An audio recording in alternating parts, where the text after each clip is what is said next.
Hey everybody, welcome to the Nightmares Podcast. I am Mark, of course, and this gentleman right here. I'm Brandon. Yeah, and then that's Zach. He didn't even get to introduce himself. I just say his name. Sure. And then this sir right here is... Hello. This is our guest, Mr. David. Who has served as gaffer on both episodes of Living Nightmares. Yep. Yeah. And Welcome to the podcast. Well, thank you. Thank you. We love having you, bro. We're happy to have you. Glad you invited me here. I'm excited here. Dude, we have a lot of good stuff to talk about. We just give everybody a little recap. We are going to be discussing some decent horror movie news that's going on this week. We are discussing sci-fi horror today. And then we're also going to have some interesting production stuff with Brent and Mr. Brandon right over here. He's going to go over that in just a second. What is our topic for production today? Today we'll be talking about the importance of set design and costume design. Nice. Oh, and then actually, too, something cool is we have one person who is actually on the set of both episodes of Living Nightmares. I'd love to hear David's perspective on that. Hey, probably during our production set. You, sir. You, sir, right there. So all right, cool. Let's kick it off. We have some interesting news, horror movie wise. Trailer for Zombieland 2 dropped. And there seem to be some mixed opinions. Some mixed opinions on that. I'm going to start with me. It's because I'm simple. It's a 50-50 shot, man. It's either going to be really, really good and a lot of fun, or it's really going to suck. I don't think there's going to be a lot of in-between room on that. And the last thing I'll say about it is that movie came out 10 years ago. Wow. So much has changed. I mean, like, think about that. The movies that were... The Hangover came out that year. Avatar came out that year. Inglourious Bastards. Wow. District 9. I mean, like... You mean the Halo movie? No. So much has changed since then, so I have no idea how that whole thing is going to work out. I really don't. So, your guess is as good as mine on this. Yeah. So, go ahead, B-Man. The trailer did not make me laugh. It just wasn't funny. I get it. Better luck next time. Try again. I'm sorry you've won no prizes. I hope the second trailer's funnier. I actually laughed more on that non-picked up Amazon pilot from a few years ago. Nice. Yeah. Okay. Nice. Zachamus? I laughed at one thing. So when the original movie came out, Woody Harrelson was pretty much the only big name in that picture. And then now it's just everybody like has Oscar nominated. Emma Stone comes up, Oscar winner. Wow. It's like, so yeah, that 10 years. That's a long time. Yeah, a lot of shit has happened since then. Yeah, so that's my big takeaway from it. What you think, D? I mean, maybe I'm the only one on this panel who's excited for it, but zombies, man, it's a film about zombies. I mean, what's not to love about it? Whether you like the trailer or not, I enjoyed it, but I agree with Brandon, it wasn't funny. It wasn't that kind of like fucking dropped off there at the end, man. So why did you have to let him win? The lesson today, Brandon wins. Damn it. Take anything from this. Damn it. Oh, God. We're never going to hear the end of this, Dave. You might hear this in the next podcast. Scratch that every podcast. Because things never show up in multiple podcasts. Ever. Maximum Overdrive trailer. Go watch it. Society. Yeah, I think we've covered our bases. Yeah, dude, I almost want to have a cut where all of the list of this shit that we talk about all the time. Brandon feels ashamed. We're gonna. In our you know what we should do for April Fool's Day? What's up? We have like a 2-hour podcast that we upload, but it's just gonna be 2 hours of the Maximum Overdrive trailer. How much cocaine did you have, Stephen King? I'm Stephen King, and I made a movie. Holy showcase! He almost just made Brandon choke on his own water. Like you are right now? Yeah. What? Zach, put the severed hand down. Fucking no fun. Zach.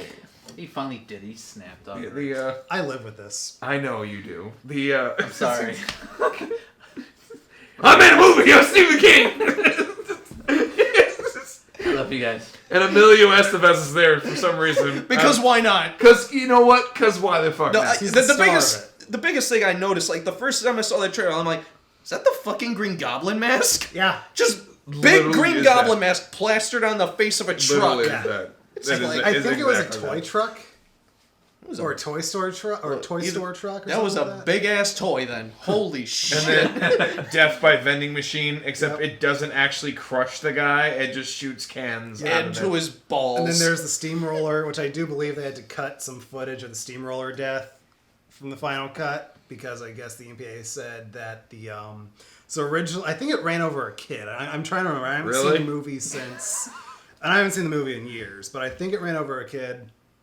And well, to quote Woody Harrelson from the first Zombieland, you ever roll up a tube of toothpaste from the bottom? Head's the cap. Nice. fucking Nice. MPAA ruining good movies since A long time. yeah. So Before you were born. So that's Oh, yeah. interesting. So, B-Man, any other news in horror movies going on right now? Not that I can think of. No. Again, there probably is some. We're just not good at keeping up. Yeah, Dude. keeping up with it. Oh, who the fuck sent me those trailers? Was that you who sent me those random? That was me. I'm like The Lord of the Fly trailer that we saw that was what movie was that? I do not remember the names of those trailers. I just know I'm like Guillermo del Toro. Okay, so let me send this. Brandon might like it. Then I realized, oh wait, he's not actually directing it. That explains a lot. Brandon's gonna put those in the description below as soon as he finds them. They are interesting to say the least. They're actually pretty bad.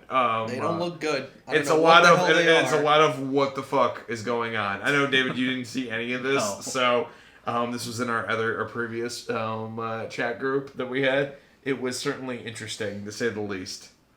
Brandon's actually looking for them right now. Thank you for giving me this assignment. It's so enjoyable. I know. It might be an honor if I were someone. I don't care. Oh, Manos. Oh yeah. Is it? It's not related to what I think it's related to. Wait, what do you think it's related to? Manos, Hands of Fate. No. No. That's Manos. Oh, Manos. I think. Oh, that's Manos. Yeah. Yeah. Which we should watch Manos: The Hands of Fate at some point. Not a bad idea. It's a No, staple it's in not. horror history. And then the other trailer that Zach sent was Jojo Rabbit. Kid with a Hitler as an That imaginary was a friend. fucking weird one. Oh, so it is an imaginary That's weird. friend. That's what I'm hearing. Yeah. From the director of What We Do in the Shadows and Hunt for the Wilder People. All right. Hunt for the Wilder People's hilarious. You should see it. What We Do in the Shadows is a better TV show than movie. I did enjoy the movie though. I And did enjoy the then, movie. yeah, I'm just like, wait. Oh, he also directed Thor Ragnarok. And will be directing Thor 4. Just to throw in good measure. His there. non-Marvel movies are good. I was gonna say his one Marvel movie is absolutely terrible. Yeah, let me borrow that hand real quick. Thank you. I have it. Jesus. Anyway, Jesus, nothing to do with this. So- But yeah, so in Maximum Overdrive, machines come to Right. life and kill people. It's very science fiction-esque.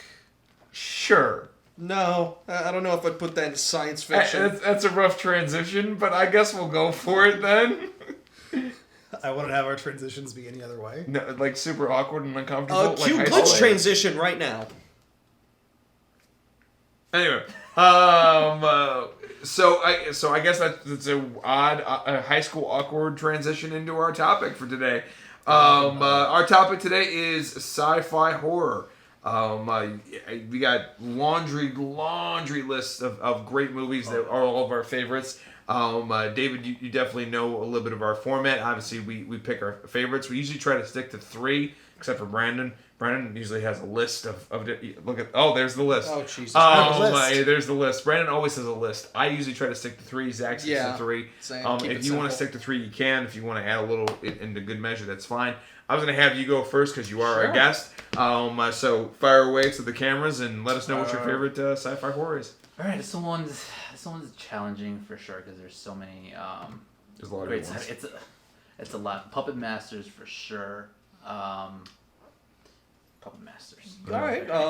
Tell us about what Puppet what is Puppet Masters? What Puppet Masters is about. Parasites invade Earth.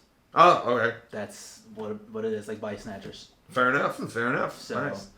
Puppet Masters and Slither definitely was really weird. And I'm gonna have to say Alien for sure. No, I mean that's a really obvious choice. Yeah. It's funny. All these topics have that golden title where it's just like, yeah, that kind of figures. And there's a bunch of them. What'd you like about Puppet Master? I haven't seen it. So. No, neither have I. Yeah. It's twisted for sure. Definitely really sinister. Something sinister about it that I enjoy. It makes you feel really uneasy when you watch it. Like I'm feeling uneasy right now. I'm like, ugh. So definitely check that one out. Especially you guys if you haven't seen it. There's 2 different versions of it. There's 2 films.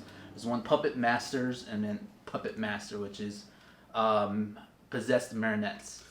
Okay, so this is different from This Puppet is different Master. from So Puppet Master. A lot of people get confused, and they're I was both confused. considered sci-fi, I guess. Okay. All right. You can I'm argue looking this with one up right now because yeah. I'm kind of curious now. You can argue with the one about the possessed marionettes. A lot of people say it's horror, which I agree on that. I don't know why they would say sci-fi for a film like that.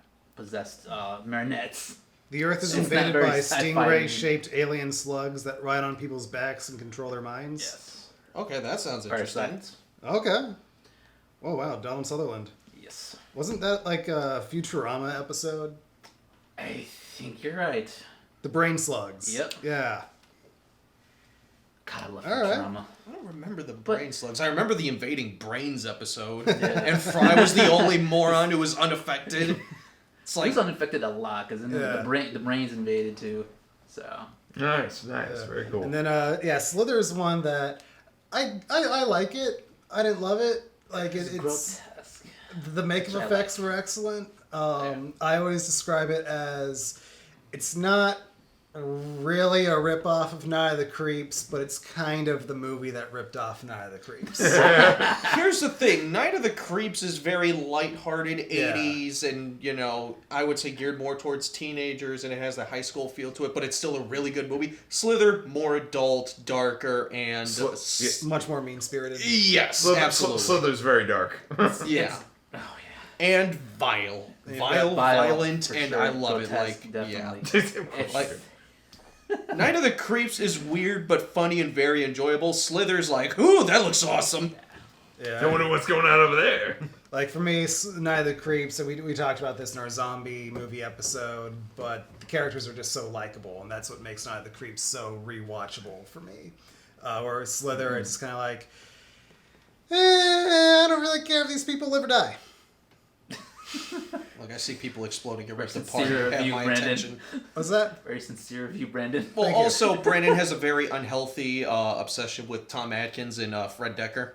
It's not that unhealthy, despite the fact that there's a Tom Atkins action figure right behind me. And he refuses to admit The Predator was a terrible movie. It feel wasn't like a terrible movie. It was a terrible It movie, was an Brandon. all-right movie. No, it wasn't. I feel like we're gonna have an intervention every. Like, Oh, podcast. dude, you totally missed the whole Alien Covenant thing. God, I wish. Prometheus. Prometheus, I yeah. wish I was here for that. I wish I was here for Yeah, that. we No, agree Zombie. on Covenant. We disagree entirely on Prometheus. End of discussion. Moving on. And the sequel. It was a good movie. And the sequel to P and everything else. Everybody God. hates. Brandon walked out. You walked out. Aliens I couldn't vs. walk Predator. I couldn't Requiem, off. only movie I Turn it ever off. walked out. Turn it off. Couldn't even get through it. Yeah. Couldn't even get through it. Again, It was really I stupid. stuck through it because Alien and Predator fanatic here, but if you watch the Predator cut of the movie, all it does is follow the Predator. Once you have a It's not a hybrid myth. of- It existed for a while till Fox took it down, the lousy pricks. Once you have a hybrid of the Predator and Alien, that's it. Like I'm pretty sure that's where you turned it off. Which- I'm done. That I'm design done. was terrible. Like It's not we- even we- the, it was- the PC game had a pretty decent design. No, there's a I legitimate don't even- design I don't for the even think I Pred got that Alien far. out there, and they didn't You take didn't it. get that. I didn't even get that Oh my far. Like God. I saw the opening scene from what I remember, and then some teen drama happens, and then I turned it off. Like it literally it was almost like an episode of One Tree Hill, and I was like, nah, I'm good. I call it Aliens versus Predator versus Dawson's Creek. was about to say. Semantics. Yeah. Semantics. One Tree Hill and Dawson's Creek are basically the same show. It's the same thing. Yeah. One lasted longer than the other, though. Yeah, I am shocked that you know that. I'm shocked that I know that too. Brandon's like, I gotta fact check this, alright? I gotta see what's going on. Yeah, this is the... Dawson's Creek was 98 to 03. And then what was the other one? One Tree Hill.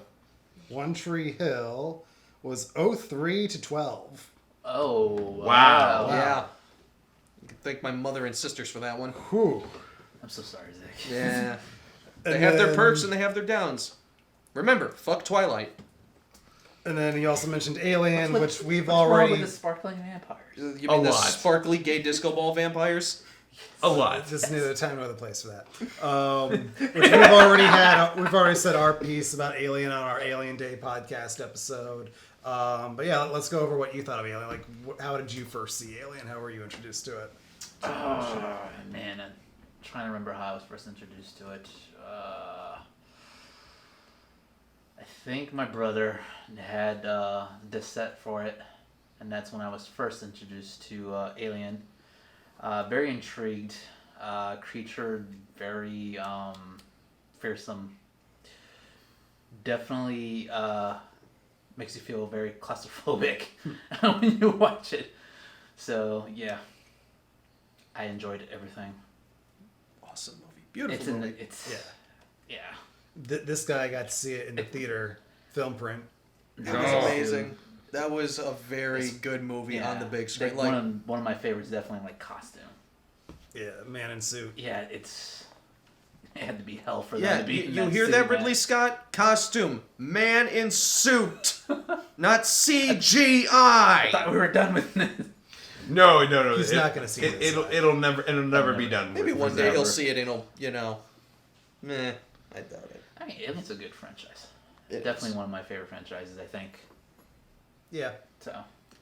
Every time somebody says the word franchise, all I think about is Brandon trying to explain the timeline of fucking Texas Chainsaw Massacre franchise. Again, Oh, we're gonna God. do that corkboard. We don't have That's all I time for think that. about. We don't have time for that. That wall's gonna have a corkboard one day. It's gonna look like Charlie Day and There's Always Sunny. Just holy shit! I'm making a movie. Oh my god. Oh yeah, we're never gonna stop talking about that trailer. It's No. never gonna not be a thing. Anyway, so any final thoughts on any of your three movies, Alien or anything else? I mean, out of all three, obviously, Alien, Of course. best set design out of all. So. No, I hear you on that. I hear you. So, Zagamus. Okay, let's see. Let's start with Event Horizon. All right. Has anybody seen that one? I saw like the first 20-30 minutes of it, and I got bored, and I stopped. Really? Yeah. Okay. I've not seen it. I have not seen it either. Jesus Christ, really? Right, whoa. All right. It's one of the few sci-fi or horror movies in space that are good. Picture Hellraiser Goes to Space, excluding the fourth Hellraiser movie, where only 5 minutes of it took place in space. Pretty much, humanity learns how to travel like through pretty much warp from one part of space to the other. Wormholes. Yes, wormholes, exactly, that word. Things. But in the process, when you're traveling through hell, essentially, when you travel through a wormhole. So, you go in one end, you come out the other, you're torn apart limb from limb, and shit just goes to hell, and it's all thanks to this weird spiked ball thing that they used to do it. What the fuck's his name? The guy, Alan Grant from, Sam Neill. Yeah, Sam Neill. Yeah, he's in it. Goes completely insane, starts murdering everybody on his ship after the ship that was lost in the first trial comes up out of nowhere. I believe his wife was on it, so that's the reason he goes. And yeah, shit goes crazy. Dark, gory, beautiful, in space, awesome. In space. I don't know. Like, it just didn't grab me for some reason. I heard that Paul Anderson had... That's a Paul Anderson movie? Paul W.S. Anderson. Holy shit. Yep. He actually did a good movie. It's amazing. Mortal Kombat. I keep forgetting he did that. But yeah, I heard So do most people. the studio completely cut up the movie. So somewhere out there might be a director's cut. I've read in some sources that the footage still might exist somewhere. I've read that it doesn't exist anymore. Like if they were ever to release his director's cut, I would watch it. I don't know. The version I saw was good enough. Okay. Yeah, so I enjoyed it. If there is a director's cut out there, I'd like to see it. Who knows? It might Nice. be better, but I don't know. I thought it was very enjoyable. So, Nice. yeah, blood, guts, gore, space, awesome. What else you got? Pitch Black. Dude, I really enjoyed Pitch That Black. was my first Vin Diesel movie, and I'm just like, this guy's a fucking badass. My first Nice. Vin Diesel movie was either Iron Giant or Triple X. Wait, Iron Giant? He was the voice of the Iron Giant? He was the voice of Iron Giant. Wow, he does a lot of voices with just one word. Or very short sentences. Yeah. There I too. can see that. Yeah. The What are you trying to say? I don't know. No, I'm just stating a fact. Like nothing in there. Just that's what it is. I don't know. But yeah, Pitch Black, pretty much. This group of, were they mercenaries? I can't remember. I if all don't of them remember. were. Yeah. I really do not care. Yeah, the only character you really give a shit about is Riddick because he's awesome. So yeah, they crash land on this planet, and this planet is it's just a desert planet. Its sunrise lasts a very long time, a few days, maybe a week, month, I don't know. And then sunset comes and it lasts even longer. And now when the sun sets, there's these creatures underground that can only be around in the dark. They hate the light. It burns their skin. They're like fucking vampires. And yeah, they're also ferocious raptor-like creatures. Actually, I think that's what they're called. Raptor? Sure, snakes or I something. have no idea. Yeah, something like that. And when they come, they viciously and ferociously tear people apart and just eat. That's their like feeding time and whatnot. And that's pretty much what the movie's about. They're stuck on this planet, need to get off, middle of the night, and yeah, it's fucking awesome. You should check it. Check out the whole Riddick universe. It's great. Especially the first game, Riddick Escape from Butcher Bay. Put the trailer in the comments below, Brandon. Oh! And he didn't have to breathe. during Especially if you want to see Exhibit in a video game. that is actually a really fucking awesome movie. Yeah, you also get to beat the shit out of him, too. and actually you do not really give a shit about anybody but Riddick. Maybe the kid, but that's about it. The kid... Yeah, maybe the kid, but like, and then like a few other characters here and there, but like for the most part, it's all him, and he is the best thing, the best thing in the whole movie. Oh, he's awesome. The not only that, and actually it's all right. I'm gonna say something that's a little weird, but it's actually decent acting for Vin Diesel.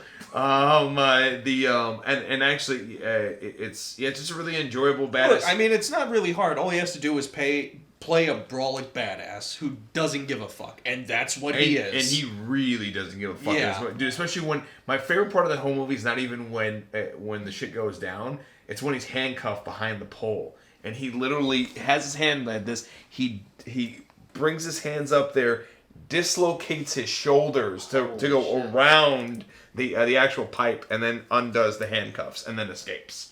And you go. And this is in the first 5 minutes of the movie. And you're like, oh, okay, this is who this person is. Yeah. And it's pretty fucking great. It's a pretty enjoyable movie. And yeah, it's a little bit of philosophy here and there in the movie, but for the most part, it's pretty badass. The movie was so badass. It got 2 sequels, 2 video game sequels as well, all based around the same character. And It even got an animated movie. Yeah. Was he even the main character in the first one, Pitch Black? Kind of.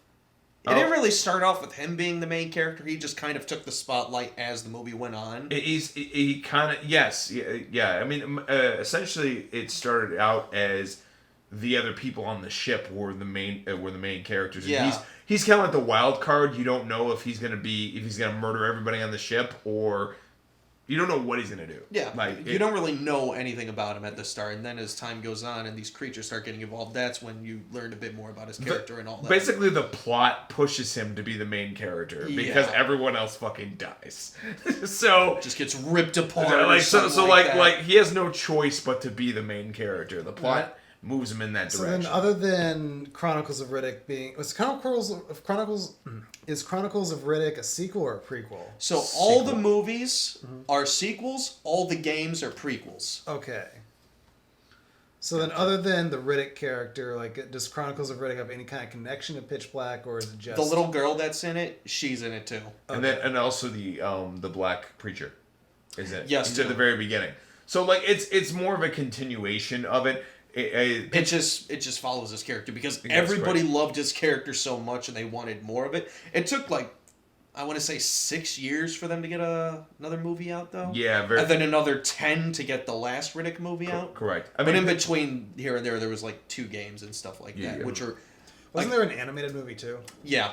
They released that when they released the trilogy, Pitch Black and The Chronicles of Riddick, so they released it with it. Yeah. It was good. Oh, nice. Yeah. Pitch Black was a really good self-contained thrill. I like stories that have really interesting characters that could very well have a really big backstory outside of the movie that you only get a tip of the iceberg to actually do that.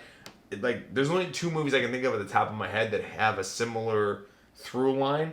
Is Pitch Black and then Last Man Standing with Bruce Willis. It's like a really interesting character, but you're only introduced to them in a very short amount of time, and a truncated amount of shit happens within this little event. It's only a slice of what this character's actually capable of, and that's what made it good. Like, you don't know everything by the end of the movie about his character at all. It's literally about a really interesting character who was interesting before the movie, and he's going to be interesting after the movie. But this one thing happens to him, and happens to the people that are around him, and it's really interesting to watch, and that's why I liked it. Yeah, that was it. Okay. That was it. And then what was your third? Jason X. Yeah, duh. What's Jason X about? Oh, okay. What the fuck isn't Jason X about? All right, so has anybody ever heard of this little movie called Friday the 13th? Nope, never heard of it. Really? Nope. All right. I've heard of Friday the 13th Part 3. It's a good movie. So in that movie, Friday the 13th Part 3, Jason, he started off as a little boy drowning in a lake. Yes. Grew up to be an awesome serial killer. Okay. Yeah. And then eventually, the government gets a hold of him, keeps him in captivity. And in the process, he breaks free, kind of kills everybody in this, very open lab with no security force for some goddamn reason. Because the movie needs to happen. Sure. It's Brandon's famous line. A movie needs to happen. Yeah, so then the lead character of the movie freezes him, and then we fast forward, 1,000 years later, some shit like that. No. They freeze him, and then they genist him out of the ship, and he goes down like a meteor. No. So Wasn't that the end? That was the end. Yeah. Oh, okay. Yeah, I'm talking about the beginning. Oh God, what the fuck didn't happen in this movie? Yeah. Jason X. So are you saying that Jason X is deeper than Tree of Life? Any movie is deeper than the Tree of Life, okay? Oh. Except for a Ghost Story. Fuck Funny, Ghost Story. They always eventually end up in space. There's a leprechaun in space. Dude, Fast and the Furious always ends up there. Rocky's on his way. All right. Rocky 7. Definitely. Adrian's Revenge! That's fucked up. Rocky 7, the galaxy's greatest fight or some shit like that. Who knows? And after that, I ain't gonna fight him into space. after that, then they end up in the hood. Twice. That is one of the stupidest fucking movies I've ever seen. Which one? Leprechaun in the Hood or Leprechaun Back to the Hood? Yes. Back to the Hood. Back to the Hood At is worse. least the first one had ST in it, alright? It's Wait, what? I didn't even know that was a freaking thing. Holy crap. Dude, it is. I was literally in a bar on St. Goes Patrick's to Day, the and it was Hood? playing. Leprechaun goes to the hood and he smokes marijuana with iced tea. Yes, Yo, that happened. We gotta get Matt and Ray over here and watch that. Oh God. I do have We have to watch it. Of course you do. Of course you would have them. It I have one. is one of the stupidest, I'm not alone! stupidest movies I've ever Yeah, seen. like literally me and my kids watched the first Leprechaun yesterday. Dude, you can tell how stupid a movie is by the amount of times that you say, "What the fuck am I watching?" I said it a lot. Dude, I said it a lot in space. I said too. it I was a lot in What that am movie. I watching? Why do they always end up in space? Like, it makes no sense to Dude, me. Jason X is basically shot like a porno, by the way. It has the same film quality of a porno. I don't know. Give us the details, Mark. Oh yeah, Why- compare. come on, Yeah, come on, Mark, come come on. on. Compare to what is the porno that you are comparing Jason X to? I'm interested. I don't know. Regardless of Please, the fact that Jason X has tits widhout nipples.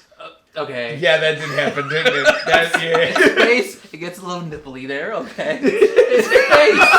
Come on now! That was funny.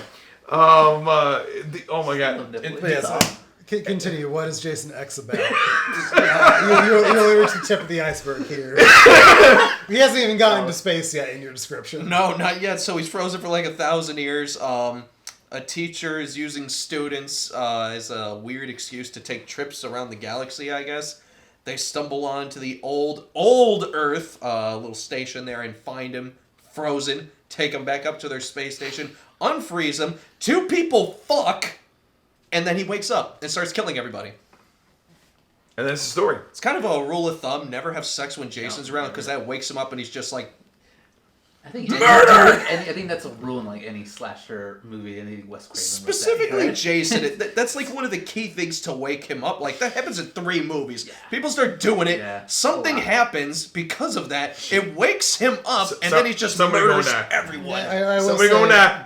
Jason Somebody X going did down. have a pretty cool kill where he freezes that one girl's head and smashes it open. Oh yeah, that was awesome. Pretty cool. does have pretty cool kills. Do you want to talk about Uber Jason Uber Jason and how is, he becomes that? that's great. So the sex robot or android or whatever she is, I remember that. I forgot about that. gets tricked out by the Andrew Garfield looking kid. And, yeah, he puts her in this BDSM outfit or whatever it is. It looks weird. I don't know why that's the outfit they chose, but whatever, who cares? Gives her machine guns, and she tears or shoots Jason into pieces on the nanomachine table that's supposed to heal people. Now, they don't have enough organic material to heal him, so they're like, fuck it, let's grab material from around the room and make him into a metal badass. And we get Uber Jason, who is super pissed off and is just ready to murder everything. He's so pissed off and angry that they blow up a ship with him in it, and he's like, no, fuck that. And he just gets launched to the other ship, and they keep blowing ships up, and he keeps just flying to each perpetual ship till he gets to the point where the security guard gets launched out as well. Jason's doing his thing, flying, and the security guard goes, nope! Pushing him into Earth's atmosphere where they fall, and then, Is this before or after the two cheerleaders in the hologram situation where they say, "Hey, do you want to smoke weed? Do you want to get drunk? Do you want to have unprotected sex?" And then they take off their no, shirts. premarital. Oh, premarital sex, yeah. Do you want to have premarital sex? And then he proceeds to put him in sleeping bags and beat He them. picks them up, puts them in snow, he hits them against trees. No, he puts one in You one. don't remember that? No, when he stuffs them in, he It's like been a long time. So, okay, he March. stuffs each one of them in sleeping bags, throws one on the ground, takes one, beats the shit out of her, and then he's just like, and bam! and you can literally hear him say, "This is weird. Oh my god." It's fucking amazing. Oh my god, it's one of the most fucking ridiculous movies I've ever seen. We're gonna It's have to great. rewatch that together. Oh, absolutely. I don't We have mind. to rewatch that I have the together. collection. I love it. I love watching that movie my God. specifically. It's been a very long It's time. so corny and gory. It's great. Like the one time. So the guys flying the ship and everything, they're just like, yo, we don't know where Jason is. He looks to his left. There's a head there. Oh, hey! And then he proceeds to murder him. He's like, I'm being murdered. It's like, what? What is this? So clearly, nobody who made that movie was taking it seriously. Oh, absolutely not. No. They were just Literally. having fun. The only thing that died in that movie is people's careers. That's what happened. No, one I guy agree. still went on to have a career. I can never remember his name, but he's a good actor. Well, that's exactly my point. No, pretty Yeah. much the only reason that movie was made was because, well, we can't make Freddy vs. Jason yet because nobody can make a fucking decision. So, make another Jason movie. How can we do it without fucking up the timeline? I don't know. Put it 1,000 years in the future and send him to space. That'll work. I always felt there was a missed opportunity after Freddy vs. Jason, because that really could have restarted both franchises. You mean all 3? It was supposed to be Freddy versus Jason versus Ash. It would have been you awesome. got a comic book for that, but I don't want a goddamn comic. I want a movie. we got our continuation of Evil Dead either way. But anyway, We did. Yeah. and it was We did. glorious. My point is, so I You know, we could still have all 3. My point is, Freddy was dead. Freddy versus Jason resurrected him. He was clearly still alive with his little wink at the end of Freddy versus Jason. We could have gotten more Nightmare on Elm Street movies with Robert Englund. And then with Jason, that beginning of Jason X could have taken place at any time. Yeah. So there could have been a whole slew of Friday the 13th movies that take place between Freddy vs. Jason and Jason X. And from what I remember, Freddy vs. Jason was a pretty successful movie at the box office. It was their most successful movie in both franchises combined. And then we got the mid-2000 remakes. Yeah. Which As much as I hate those remakes, I think there is a worse remake of a 1980s horror movie out there. The Hitcher. never saw And the And remakes. I have a very specific reason why I say The Hitcher is worse than the Nightmare on Elm Street and Friday the 13th remakes. There was literally like nothing new in the Hitcher remake, to the point where even though the original screenwriter did no work on the screenplay for the remake, they still had to give him a co-writing credit.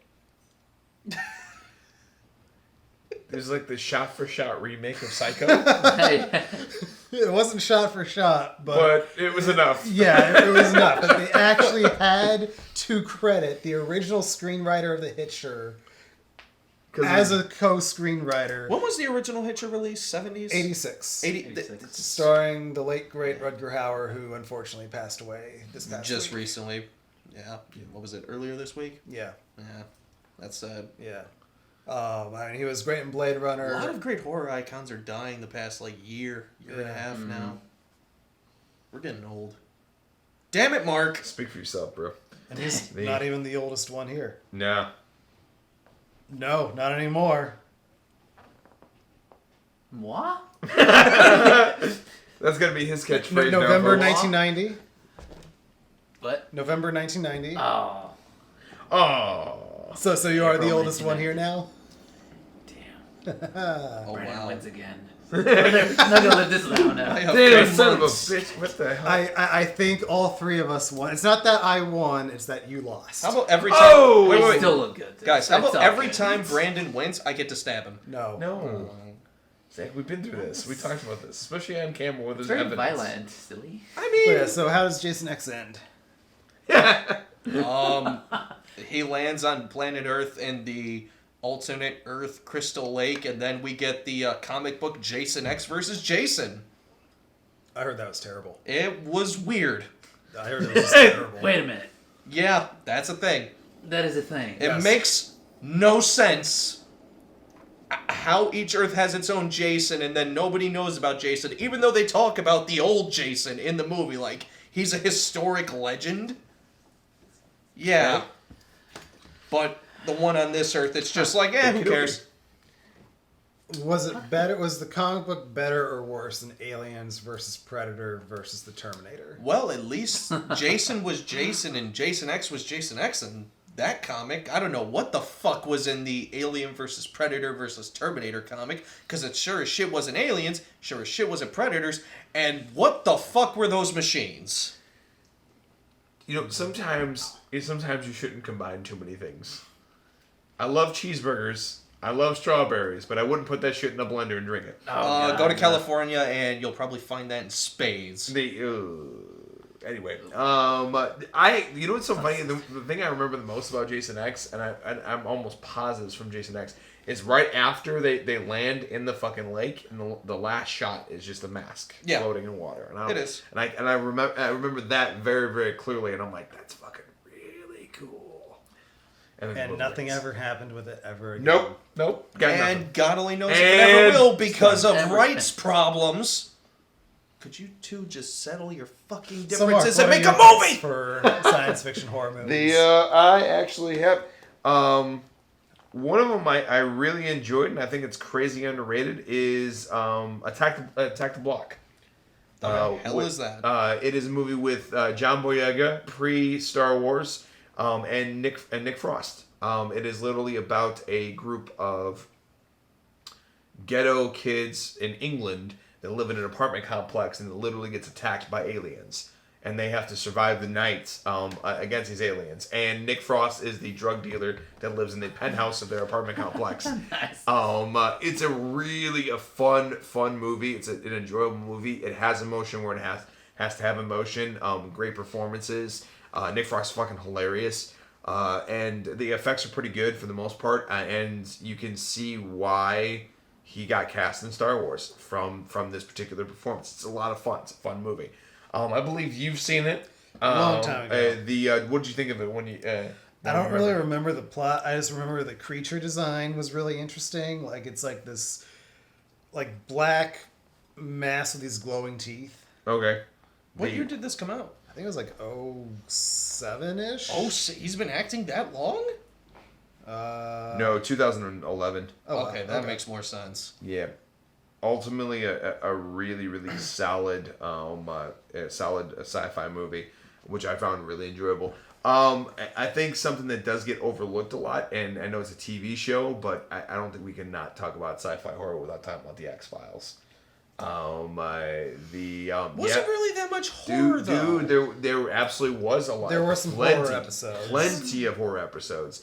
I remember one with Bryan Cranston, where he played what the hell was his thing? Like he can morph and sneak into places and everything else. I thought it was it was pretty horrifying actually, and it was really good. And this is well before he got cast. I think it was even before Malcolm in the Middle. Yeah. Okay. Yeah. It was overall and a fucking great show. If you've been living under a rock for the last 20 years and you don't know what X-Files is, it's a show about two FBI agents who investigate paranormal activities on it, UFOs, monsters, ghosts, demons, all kinds of creepy shit. And it's a really, really enjoyable show. It's on Netflix right now. If you haven't watched it, please watch it. It's really worth your time. The movies were really good too. The movies were really good as well. And actually, though, the movies had a lot more horror elements than half the. I would say I will agree with you on that, especially the first one. But the rest of the show, I don't know. I don't remember too much horror to it, at least not to me. But then again, you know my weird standard for horror. True. Yeah, there was I only got about halfway through the first season. I do want to pick it up again at some point, but it's like there's like 200 plus episodes. So a lot to get through. Yeah. But I remember there was like one season 1 episode that was essentially a spiritual remake of The Thing. I think I've seen that. I believe I saw that one as well. Yeah. I'm trying to picture something as violent as The Thing in X-Files, and it just feels weird. But yeah, our friend Justin's also a huge fan of the X-Files, and he keeps telling me when you watch the series between seasons 5 and 6 is when you need to watch the first movie, because a lot changes. So if you just go from season 5 to season 6, you're gonna be like, what is going on here? I was gonna say, you know who else is a huge X-Files fanatic? Matt. Yeah. Yeah, Okay. That makes sense. He loves the series. If we ever go through it, I gotta tell him because he's gonna want to do it. He's just like, I'm coming over. I know that obviously Alien is a You're such huge a basic. dude. It's fucking true, bro. He's not wrong. It's literally the top tier. It's one of the top tier when it comes to horror sci-fi. It's your golden fucking standard for for how to. You know what? That's your golden fucking standard how to build proper tension in a movie. Like it's one of the perfect examples of building tension without shooting your fucking horror payload out. There's that, and then its score is just amazing. Score's fantastic. Performances are fantastic, considering most of it's fucking improv. Practical effects are great. It has an atmosphere that truly puts you in the mindset of everything that's going on with them, and. You know what? They had one of the best taglines. No one can hear you scream in space. No one can hear Oh, you it's, scream. yeah. I will say this. Apparently, they're re-releasing it in a lot of theaters for the 40th anniversary. Nice. If you have the chance, go see it. It is a much different experience in the theater, and it is amazing. Oh yeah, it absolutely is an amazing experience. I feel like I'm forgetting something. I think the two other ones too that are a little more unique, and the other two guys haven't talked about it, is obviously The Thing. John Carpenter's The Thing. Yeah, I feel like we've talked about that movie. We've talked about it. I'm not going to even bother to go Yeah. into too much detail, but I can't not talk about sci-fi horror without talking about The Thing. Ironically enough, very underrated when it first came out. Got panned by the critics. Didn't care for it at all. Yeah, well, I mean, that was the year that everything got decimated by E.T. and Poltergeist. So The Thing and Blade Runner kind of just fell. Really? Yeah. Yeah. Eat E.T. was the big movie of '82. I will never understand how people Like there was even one review back then that was like, after seeing like the family-friendly E.T., why would anybody want to see The Thing? And it's just like, do you not understand that these are two completely different movies trying to do two completely different things? Yeah. Completely different things. One's a horror movie, one's a crappy Spielberg movie. Sure. We'll Now, go I with love Spielberg, I hate but that E.T. movie is shit. I really hate E.T. I do no. I don't dislike it as much as they do, but I'm not gonna, if it's on TV, like I won't turn it off, but I will not go out of my way to go and see it. Here's the thing: I see Jaws, I see Close Encounters, and then I see E.T. I'm like, Yeah. Yeah, dude, I won't. There's some movies that if it's on, I gotta watch it. Gladiator, Die Hard, The Thing, Alien. Like, these are some movies, Jaws, that I have to fucking sit down and watch. E.T. I would not go out of my way to watch. Let's put it this way. If it's a movie, if it's a channel with commercials on it, I'll turn it off the moment that the fucking first commercial comes on. Like that's my level of caring. the about fact that movie. you get that far surprises me. Again, I fucking love Spielberg. He's one of my favorite directors of all time, but that movie, just no. It is not fun. It is not enjoyable. It is boring. It is. Ugh. So that sells that then. I agree. The game was more enjoyable. Oh! The Atari game? Yeah. The Ever played it? I've seen the documentary about it. That was a fun documentary. actually that was a fun documentary. Yeah. If you ever get a noticed chance that. to watch it, it's literally Atari. It's about literally about the failure of the company Atari. And them Really? trying to Atari? find the dump where they dumped all the copies of the that's game. Which I love. One of the I forgot about designers, that. he's like. The funny thing is, like, everyone blames the ET game. Like, we made way shittier games than that game. like we did way worse shit than that game. So I really don't know why that game got all the flack. Maybe it was easy to something to blame. I was gonna say don't know. it's probably because of the name. Sure, it's People, more it's urban one of those myth games. at this point. That's probably one of the first examples of hype versus reality. Sure. The hype for it was so freaking high, but it was never going to live up to it at that time. That's one of the first scenarios I could think of something like that happening. Remember No Man's Sky? Oh, we don't talk about that. I love The Thing too. That's Of course. one of the great, not just one of the greatest '80s horror movies, but just one of the greatest horror movies in general. I think the special effects still hold up magnificently. Rob Bottin, who did the effects work for it, he pretty much survived that production on a diet of Coke and Hershey bars. And at the end Now, of it when all, you say Coke, the soda. okay. And at the end, and when it was Was all- the '80s? That's a valid question. It is. and at the end of it, he actually had to check himself in the hospital for exhaustion. Jesus, Wow, that's rough. insane. Wow. I mean, look at all the shit he had to make. Yeah. If you ever get to see that one in the theater too, see Oh, it. I'll definitely be down Music to Box a couple months back actually had a 70mm print of it. Really? And Justin and I went to see it. It was a midnight screening. It was glorious. Oh, that would have been awesome. The color was starting to fade in the print, so there was like a pinkish tint to it. Yeah. But it was still an amazing experience. So my last two is another John Carpenter film, which I love, is They Live. That was going to be one of mine. We always steal each other's. As you can see, Alien. I knew Alien was going to get taken by everybody. Look, that's why I went with, just when it comes to sci-fi horror, I'm very, very picky about that. And I actually, you know what's so funny? I did want to add in a third one, but it is horror and it's not horror. What movie? It's The Predator, bro. If you know my undying love for Predator, that movie is not horror to me at all. Fine line. It is a fine line. It has a lot of horror effects, and especially when he walks into that situation where he sees the guy that's like his skin is removed from the tree, like that's really good horror practical effects. As a whole, it's probably more of an action movie than it is a horror movie, but it does have horror aesthetics. Yeah. I can see It's just such an amazing creature, though. Like, my infatuation with that creature when I first saw that movie was just mind-blowing. I was obsessed with it. I mean, So you don't agree that's a horror? No, it's not a horror to me, but then again, I have an unhealthy obsession with that movie and the creature, so... So what do you consider Predator? It's Action? a great Arnold Schwarzenegger action classic. No, I'll give you that. I think it's a fine line on that one. Yeah. It's certainly science fiction. Science fiction, absolutely. So it is.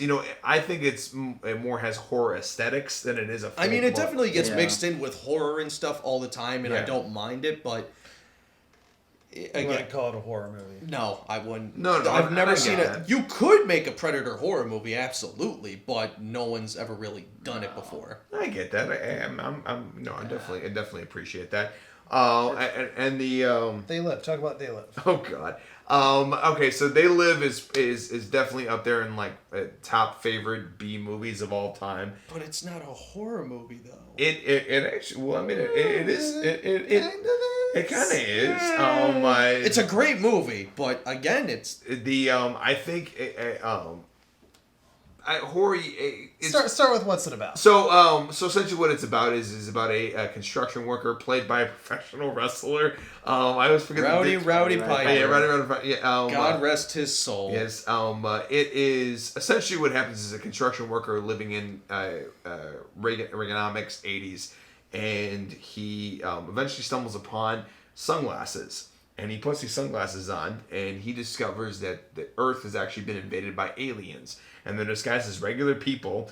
And When you put the sunglasses on, you can actually see who they are, and you can also see their subliminal messages that they have in advertisement. And it's John Carpenter's, hatred of capitalism. He's a big fucking hippie.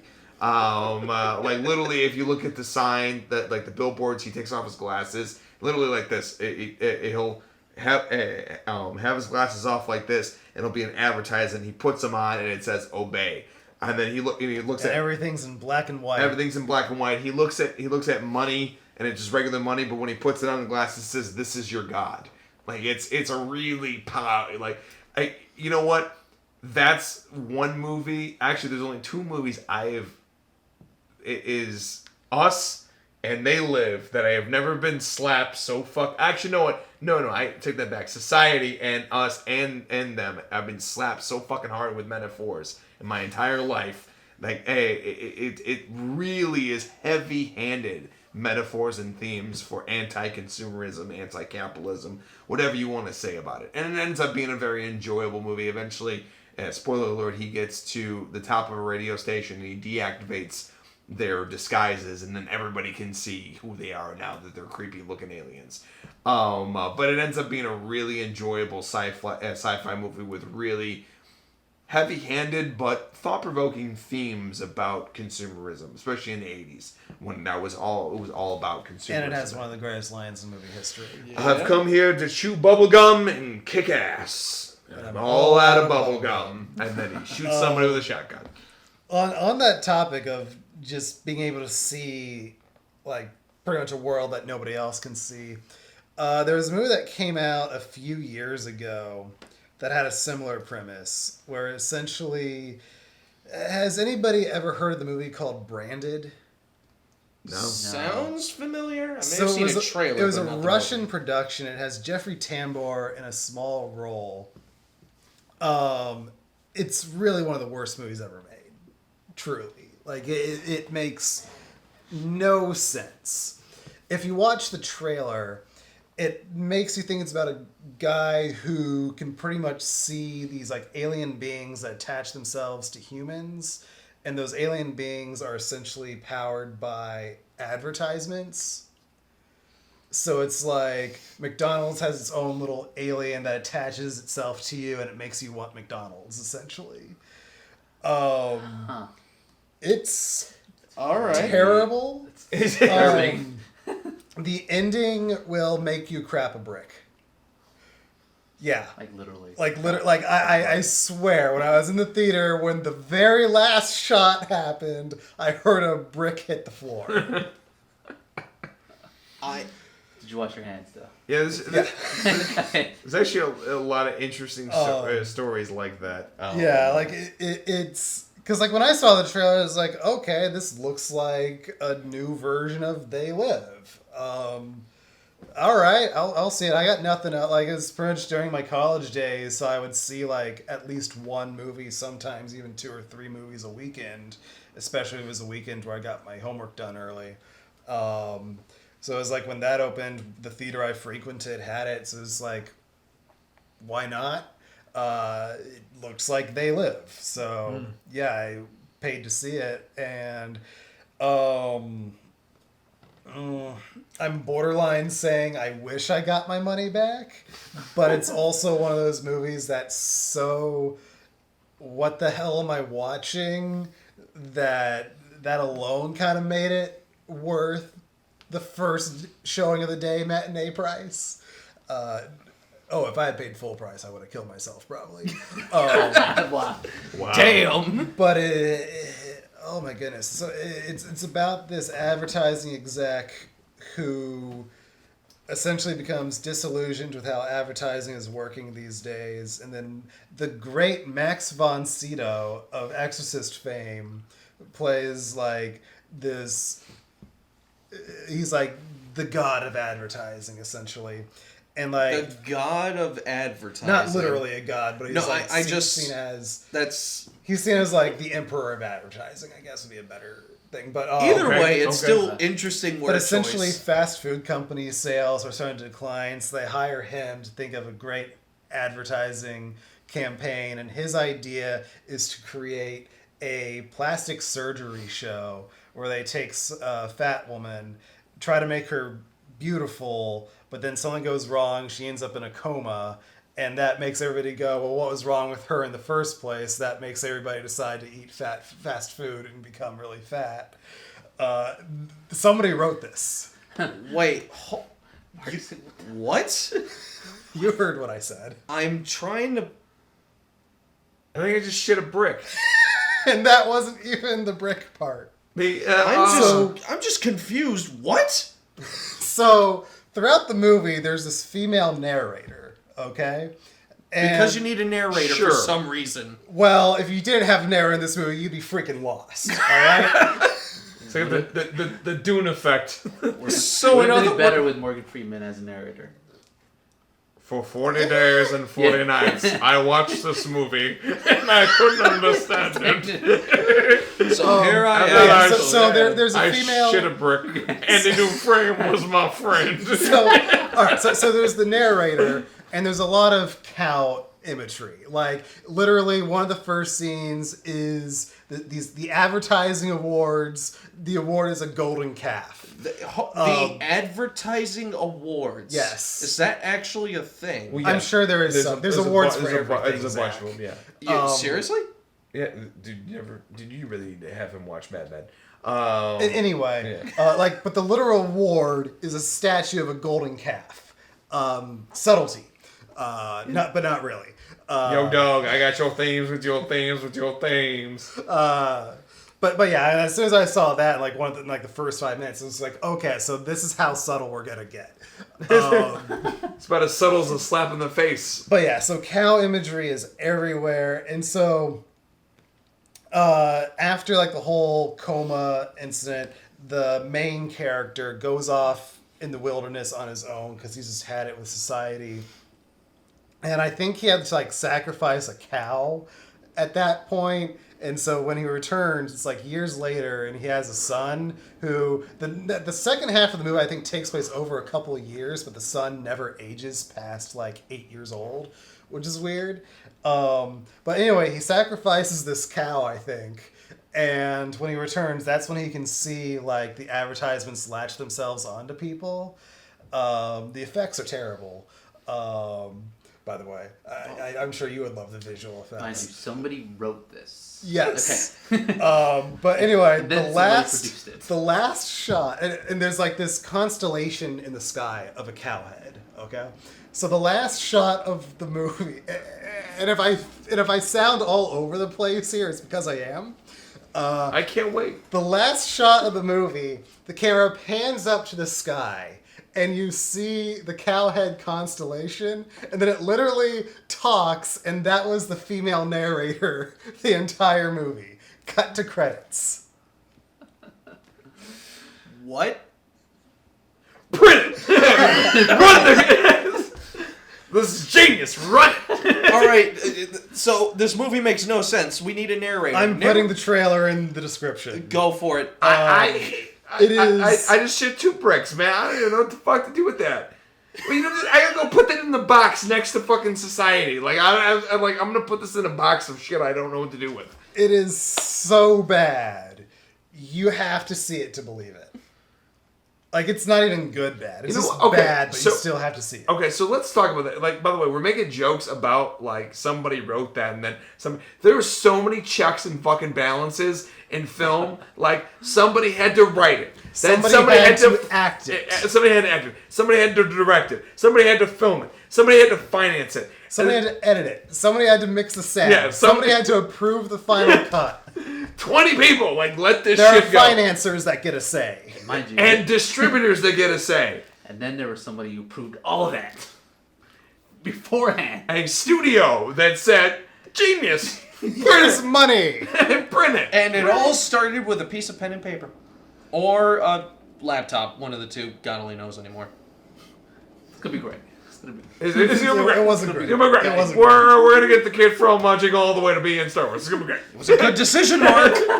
Well, George, you know, I don't know, George. It doesn't sound like a really. It's gonna be great. I made Star Wars. It's gonna be great. Okay, George. I guess we'll follow you into this one. And then George, episode 1 didn't really work out too well. What else you got? We're gonna get the kid who was in an episode of Goosebumps. It's gonna be great.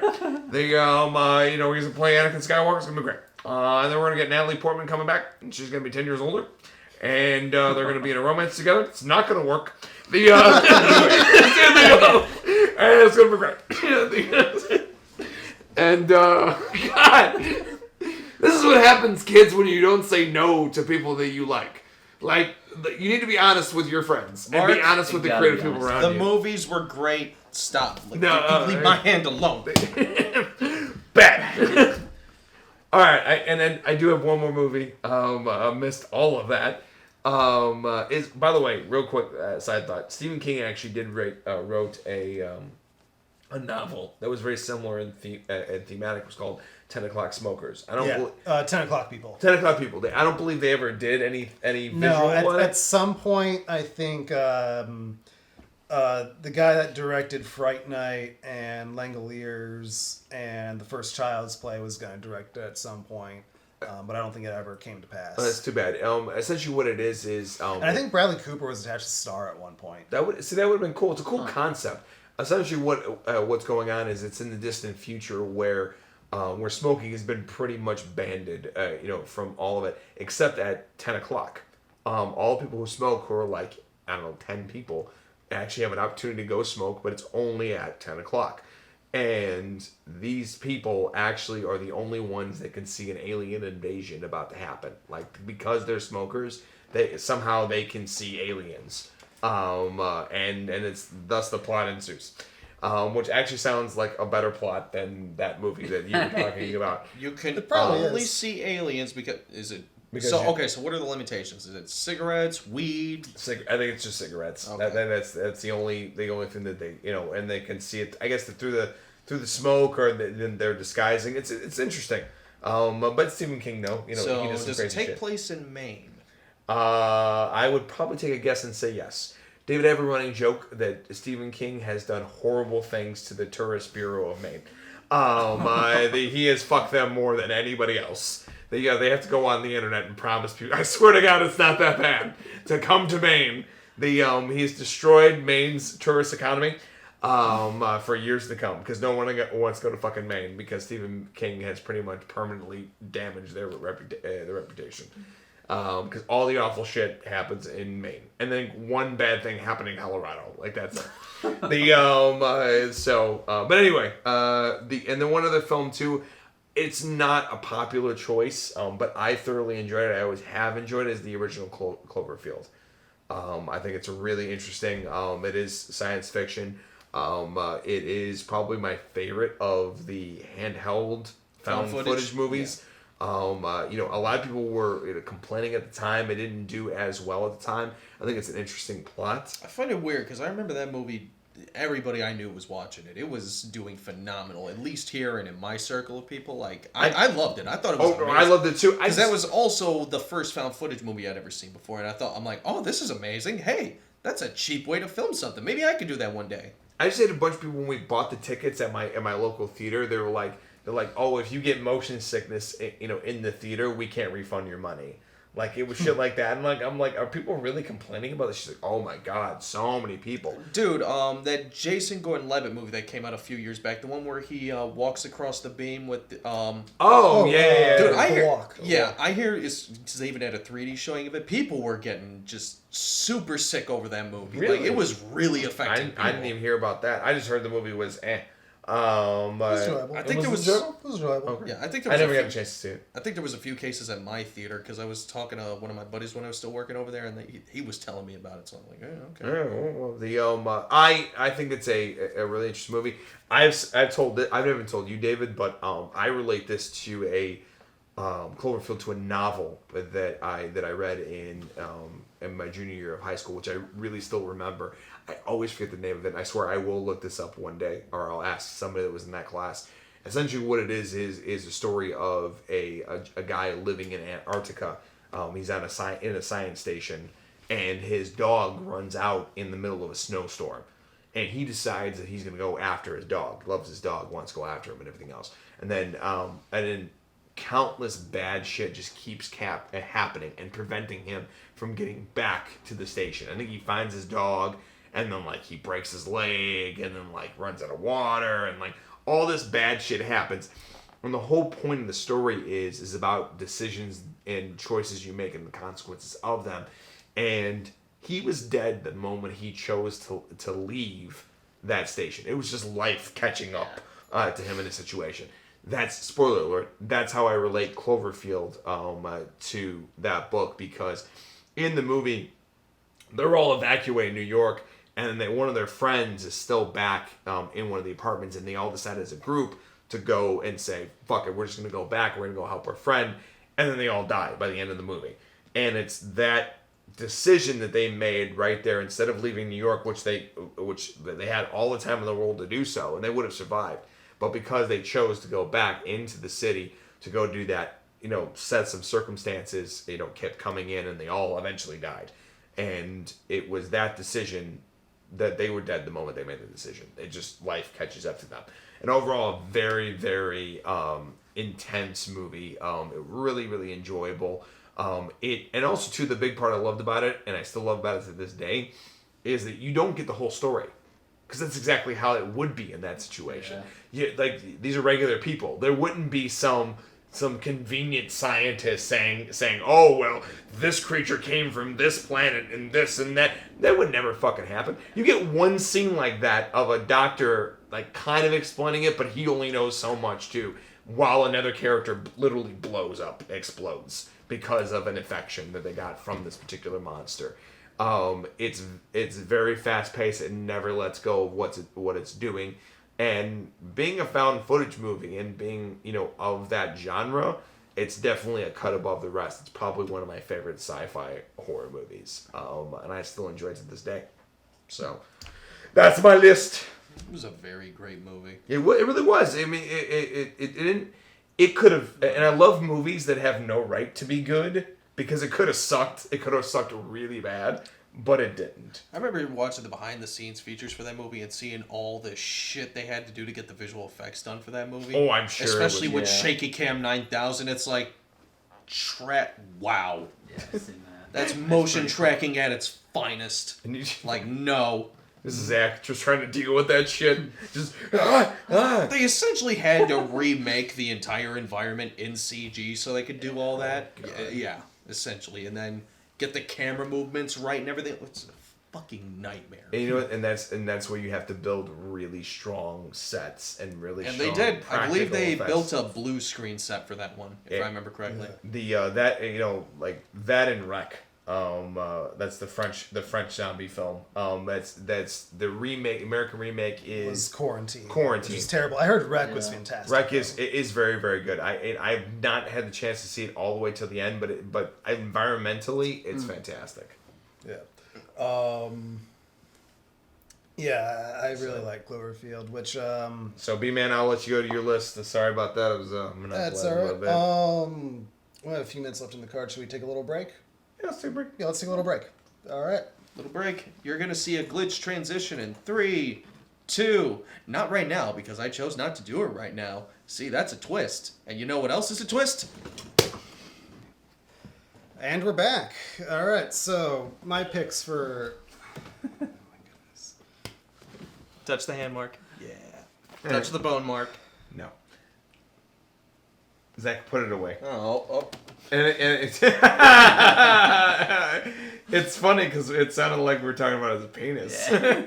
Put it away, Zach. I hate you guys. So, Brandon, what about your picks? Okay, so yeah, of course, there's the classic Alien. I try, and there Again, are others, the golden child of sci-fi horror. and there are others that we've talked about before, like The Fly and The Thing. And course. I kind of just want to stay away from stuff that we talk about too Yeah. much. I get it. So one that I really like is 1997 cult sci-fi horror movie Cube. I don't think I've ever even heard of that one. So it's basically a group of people trapped in this giant cube. And that giant cube is made up of rooms that are themselves cubes. They're very just mechanical looking rooms. And it's basically, they're trying to get out. It's basically like a maze. But the thing is that the rooms shift. So like two cubes might be next to each other, but then an hour later, they could be completely on the other side. So they're trying to figure out how to get out of there. But to make matters worse, some of the cubes have deadly traps in them. Like literally the first scene in the movie is a guy who walks into a trap cube, and basically there's like this metal grid that essentially slices him into little cubes. There's a lot of cubes in this movie. It is very cubey. It was actually directed by the guy who went on to do the unpicked up pilot for the Tremors series with Kevin Bacon. Yeah. He also directed Splice. He directed a few other things Okay. too, mostly TV, I think. But it's a really entertaining movie. There was a sequel called Cube 2 Hypercube. What about Cube 3 Cubert? No. Bad Zach. Cube 2 was Oh. not good, but it's not good, but it's worth a watch for how bizarre it gets. And then the prequel, the third one called Cube Zero, was actually okay. It almost sounds like Saw with no jigsaw. Yeah. Yeah, essentially. Yeah, like it just Kind of. it just is. Yeah. Like there's nobody pulling the strings. It's just what are they? Just Well, this that's what random Cube Zero is kind of about. It's about the people behind the cube itself. So it's Okay. like Cube 2 is basically, they get really weird, like alternate reality-ish with the hypercube thing, and it just gets really bizarre and bad. Okay. And then Cube Zero, the prequel, which could have really taken place at any time, really. There is a subplot with these two guys whose job is essentially to monitor the cube that the group of people are going through. Okay. Cool. That one's actually if you like the first Cube, that one's actually worth a watch. And yeah, it's a really entertaining movie. The fun of the movie is discovering the traps for yourself and just seeing the characters interact with each other. It's a really fun movie. Nice. That's interesting. I never heard of that. I've heard of it. I never get the chance to see it. One that I saw recently because of our friend Justin is a movie called Brain Scan. I believe it was the first movie written by the screenwriter of Seven. Oh, really? Yes. And it stars Edward Furlong. Oh God. Yeah. All right. And basically, he's a gamer, and he gets this new virtual reality-ish game called Brain Scan. What year was this? This was 94. So he's 94. still young. It's before the controversy. Yeah. So it's like an interactive video game, essentially. And there's the IMDb for it. Thank you. And so it's a game that essentially lets you live through the point of view of a serial killer. It's fucking Manhunt. Yeah. I have been dreaming about the Manhunt VR Only game. Dude, it's that'd be awesome. It would be real life. amazing. Okay. so it's Interesting. like he actually kills people in his neighborhood, and then he thinks, okay, that was a weird game. Like after the first game session, it's like, all right, that was weird. I don't really remember much of it, but it turned out he actually killed like one of his neighbors or a teacher or something like that. And so then Frank Langella plays a detective. I think it was Frank Langella. Was it Frank Langella? Detective Hayden. Yeah, he plays a detective that's essentially trying to find who this killer is. And of course, Edward Furlong's the killer. And in the game, there's this guy called the Trickster, who's essentially like the movie's mascot. He's like the Freddy Krueger or the Jason Voorhees of this movie. He's the guy kind of egging on Edward Furlong. There's a weird deleted scene where Edward Furlong and the Trickster get like fused together. They cut it though because the effects looks terrible, and on the Blu-ray, I don't know about the DVD, but the Blu-ray has that deleted scene. It's really more of a deleted shot more than anything else, and it looked pretty sorrowful. It was an enjoyable movie though. Yeah, Very cool. If you like. If you're interested in what early to mid 1990s thought of virtual reality, I'm sure it was interesting. it's that kind of movie. Which that's a perfect segue into my next one. Oh, fuck. Which this is a movie that I when I first saw it, I never considered it horror, but I've seen a lot of people call it horror, so I guess it's horror. And that is The Lawnmower Man. Have we not talked about this movie on this podcast hundreds of times? We have as talked well? about this movie, Jesus. Just in general, we've talked about this movie a lot. If anything, that's our third over talked about movie. Dude, literally. Okay, so Pierce Brosnan is Brosnan. James Bond, before he's James Bond, is developing a virtual reality program to help intelligence of people that are not so intelligent. He finds a kid who's half retarded. Played by Jeff Fahey. And then puts him in the virtual reality thing, and then he becomes so smart, he becomes smarter than Pierce's character, and then tries to kill him. And essentially tries to become the world's new god. The end. I enjoy it. Like, it's so... It's an interesting movie to say the least. It's out there enough that I can't be bored with it. And it makes me question the video game, because the two are very different. You know what's And then there's Lawnmower video Man game. 2 There's Beyond a video game Cyberspace, for it. Whoa. which flopped so bad that when it was released on VHS, they had to retitle it Lawnmower Man 2 Job's War. I remember I was at this thrift store with my mother, I think it was like 2-3 years ago. They had a VHS copy of Lawnmower Man 2, but it said something like retail copy not intended for viewing or something like that. And my thought was, I don't think any copy of Lawnmower Man 2 is intended for viewing. But no, and it's, yeah, if you're interested in that subgenre of early to mid-90s viewpoints of virtual reality, Lawnmower Man 2 is probably at the top of that list. The effect sequences in the virtual reality are kind of cool. The effects don't really... It's 90s CGI. Yeah, like, it's it's 90s digital age CGI. It's cartoony enough that it can't not hold up, if that makes any sense. Yeah. Like, if it was meant to look real, it would not hold up, but it wasn't... I don't think it was ever meant to look real, so because of that... It was meant to immerse you in a polygonal PlayStation 1 game style world. Yeah, so because it had that style to it, the effects do kind of age relatively well. I think the proper term is Hotkey 1. I forgot which one. There's two hotkeys. There's Hotkey 1, which is like the polygonal thing, and then there's Hotkey 3, which is nice, smooth, and all that. I don't know. Maybe I'm getting those backwards. I don't know. It's one of those. Okay, so something really funny occurred to me. I'm a huge Pierce fan. That was the James Bond that I grew up with. Same here. So and also I love Mrs. Doubtfire. It's one of my favorite comedies of all time.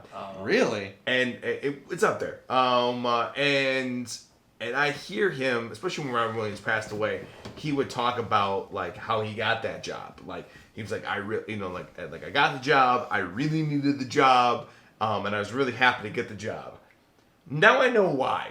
Because the year before, he did Lawnmower Man. Lawnmower Man was in 1992, and Mrs. Doubtfire was in 93. So now I understand why he was so humble to get the fucking job for Mrs. Doubtfire, because he never thought anybody was going to fucking hire him after Lawnmower Man. It gets weirder. So what year did he do James Bond finally? What was his 90, first GoldenEye was 95. Okay, I knew it was 95 or 96.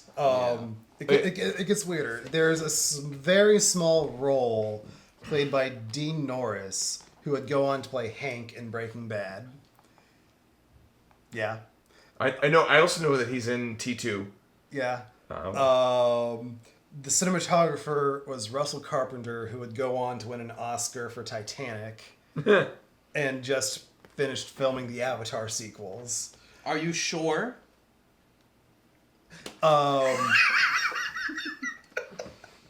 When it was first being marketed, it was marketed as Stephen King's The Lawnmower Man, but Stephen King sued to have his name taken off. Because what happened, so the Stephen King short story, The Lawnmower Man, it's in the Night Shift collection. It's basically a lawnmower man kills a guy with a lawnmower. There's like some cult sacrifice stuff in there that's not really relevant here, but it's literally a guy kills another guy with a lawnmower, essentially. Okay. So New Line essentially had the rights to that, and then they also had a script called Cyber God that had nothing to do with any of Stephen King's stuff. So they're just like, to the screenwriter, here, take Stephen King's The Lawnmower Man because we have the rights to it, and this other script, Cyber God, and make it so we can market it as Stephen King's Lawnmower Man. It doesn't even require that much noise. It's just, And this was just not- New Line. dude. It's just like,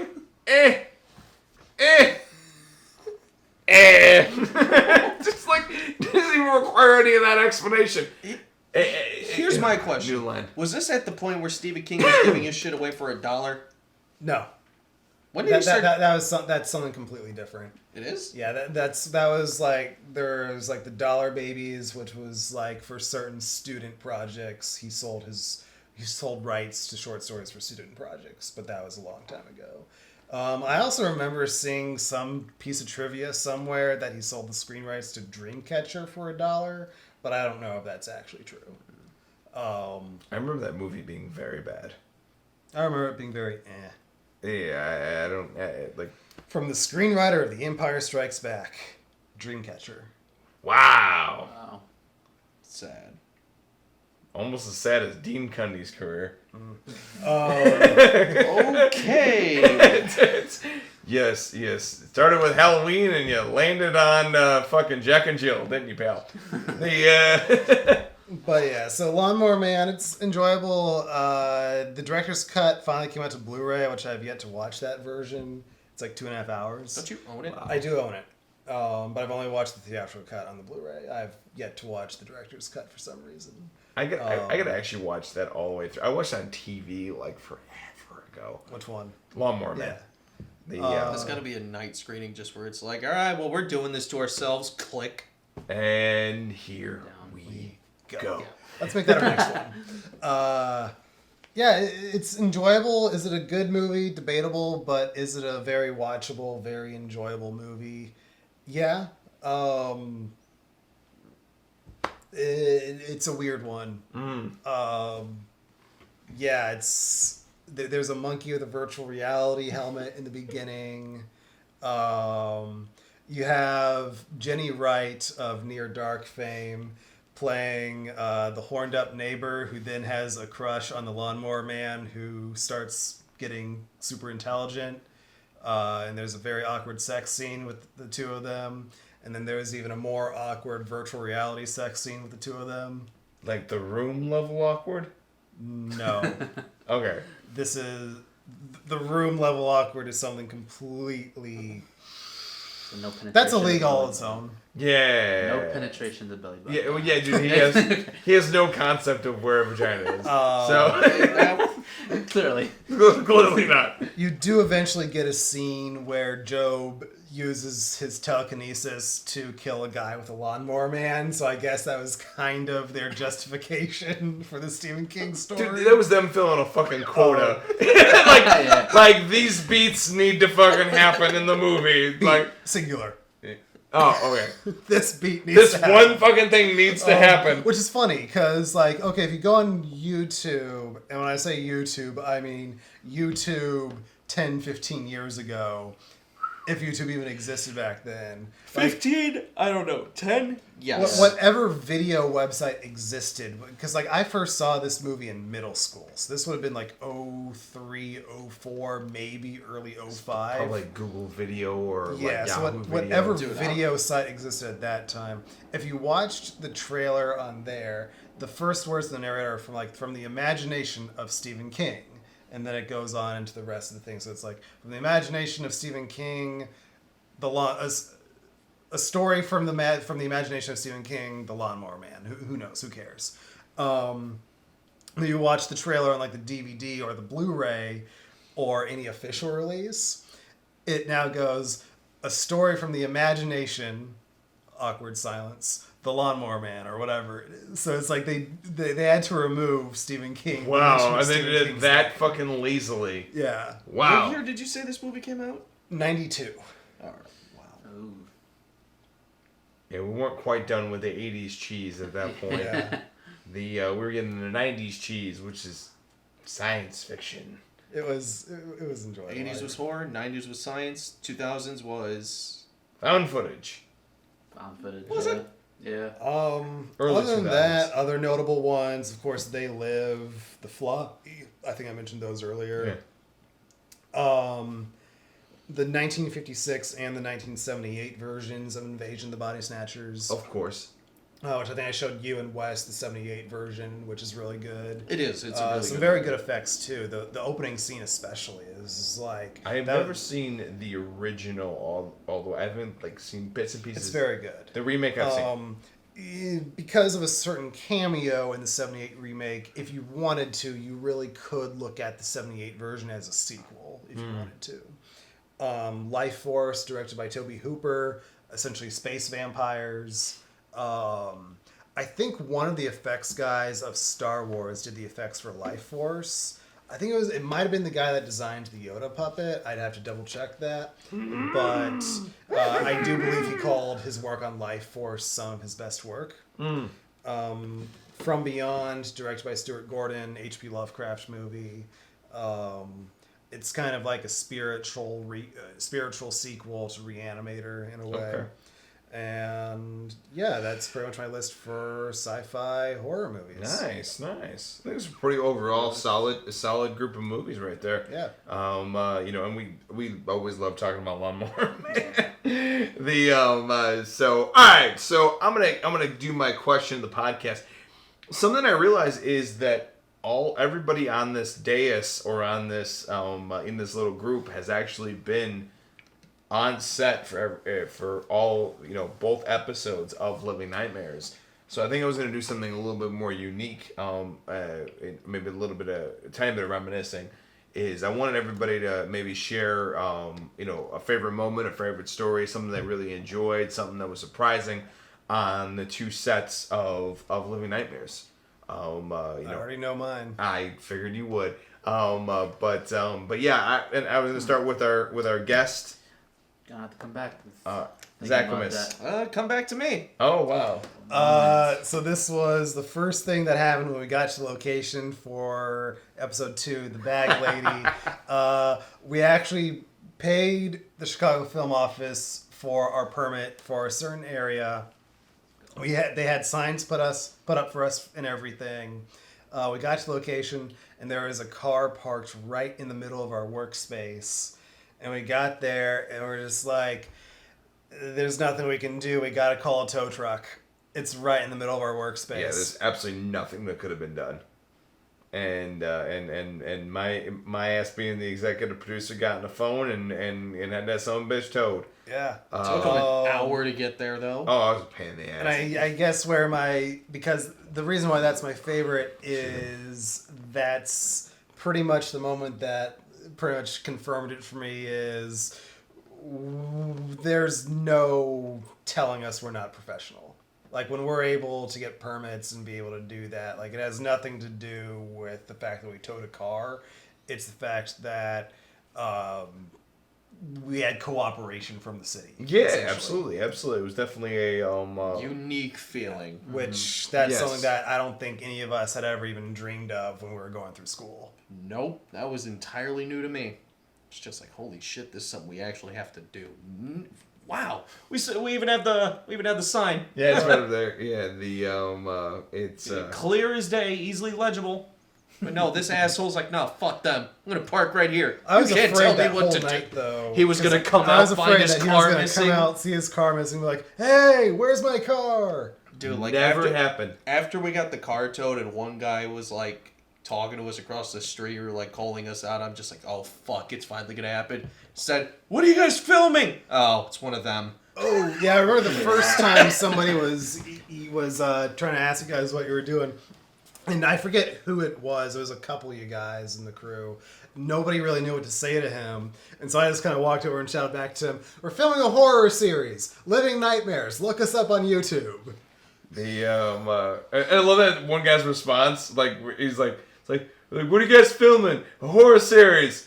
Cool, and then throw away. And then there were the cops that stopped by and they were just like, "Hey, we saw you filming. What are you working on?" My partner's kind of curious. It was like, "Horror series, Living Nightmares. Look us up." That's really cool. My heart, They when were that so happened, fucking bored. I was gonna say They were so bored. Here's the thing. That was when you guys were off doing a bathroom break, and I'm just sitting in my heart stuffed. I'm like, fuck. Of course, this is when Mark fucking leaves. I'm getting the permits ready. Brandon says his thing. It's like, oh shit, that was it. Wow, okay, I'm glad we had these magical permits, because if we didn't, can we see your permits, please? Shit. Not Benavides. I've been stopped I've been on 3 sets that had been stopped either by cops or some kind of authority figure. And the 2 where I was in charge, we had permits. The first one where it happened was actually we were filming in a park, and I was a PA for a car shoot. I don't want to say what brand of car, but it was for an ad that was actually going to end up being in Florida, so we had to find locations that could pass for Florida in Chicago.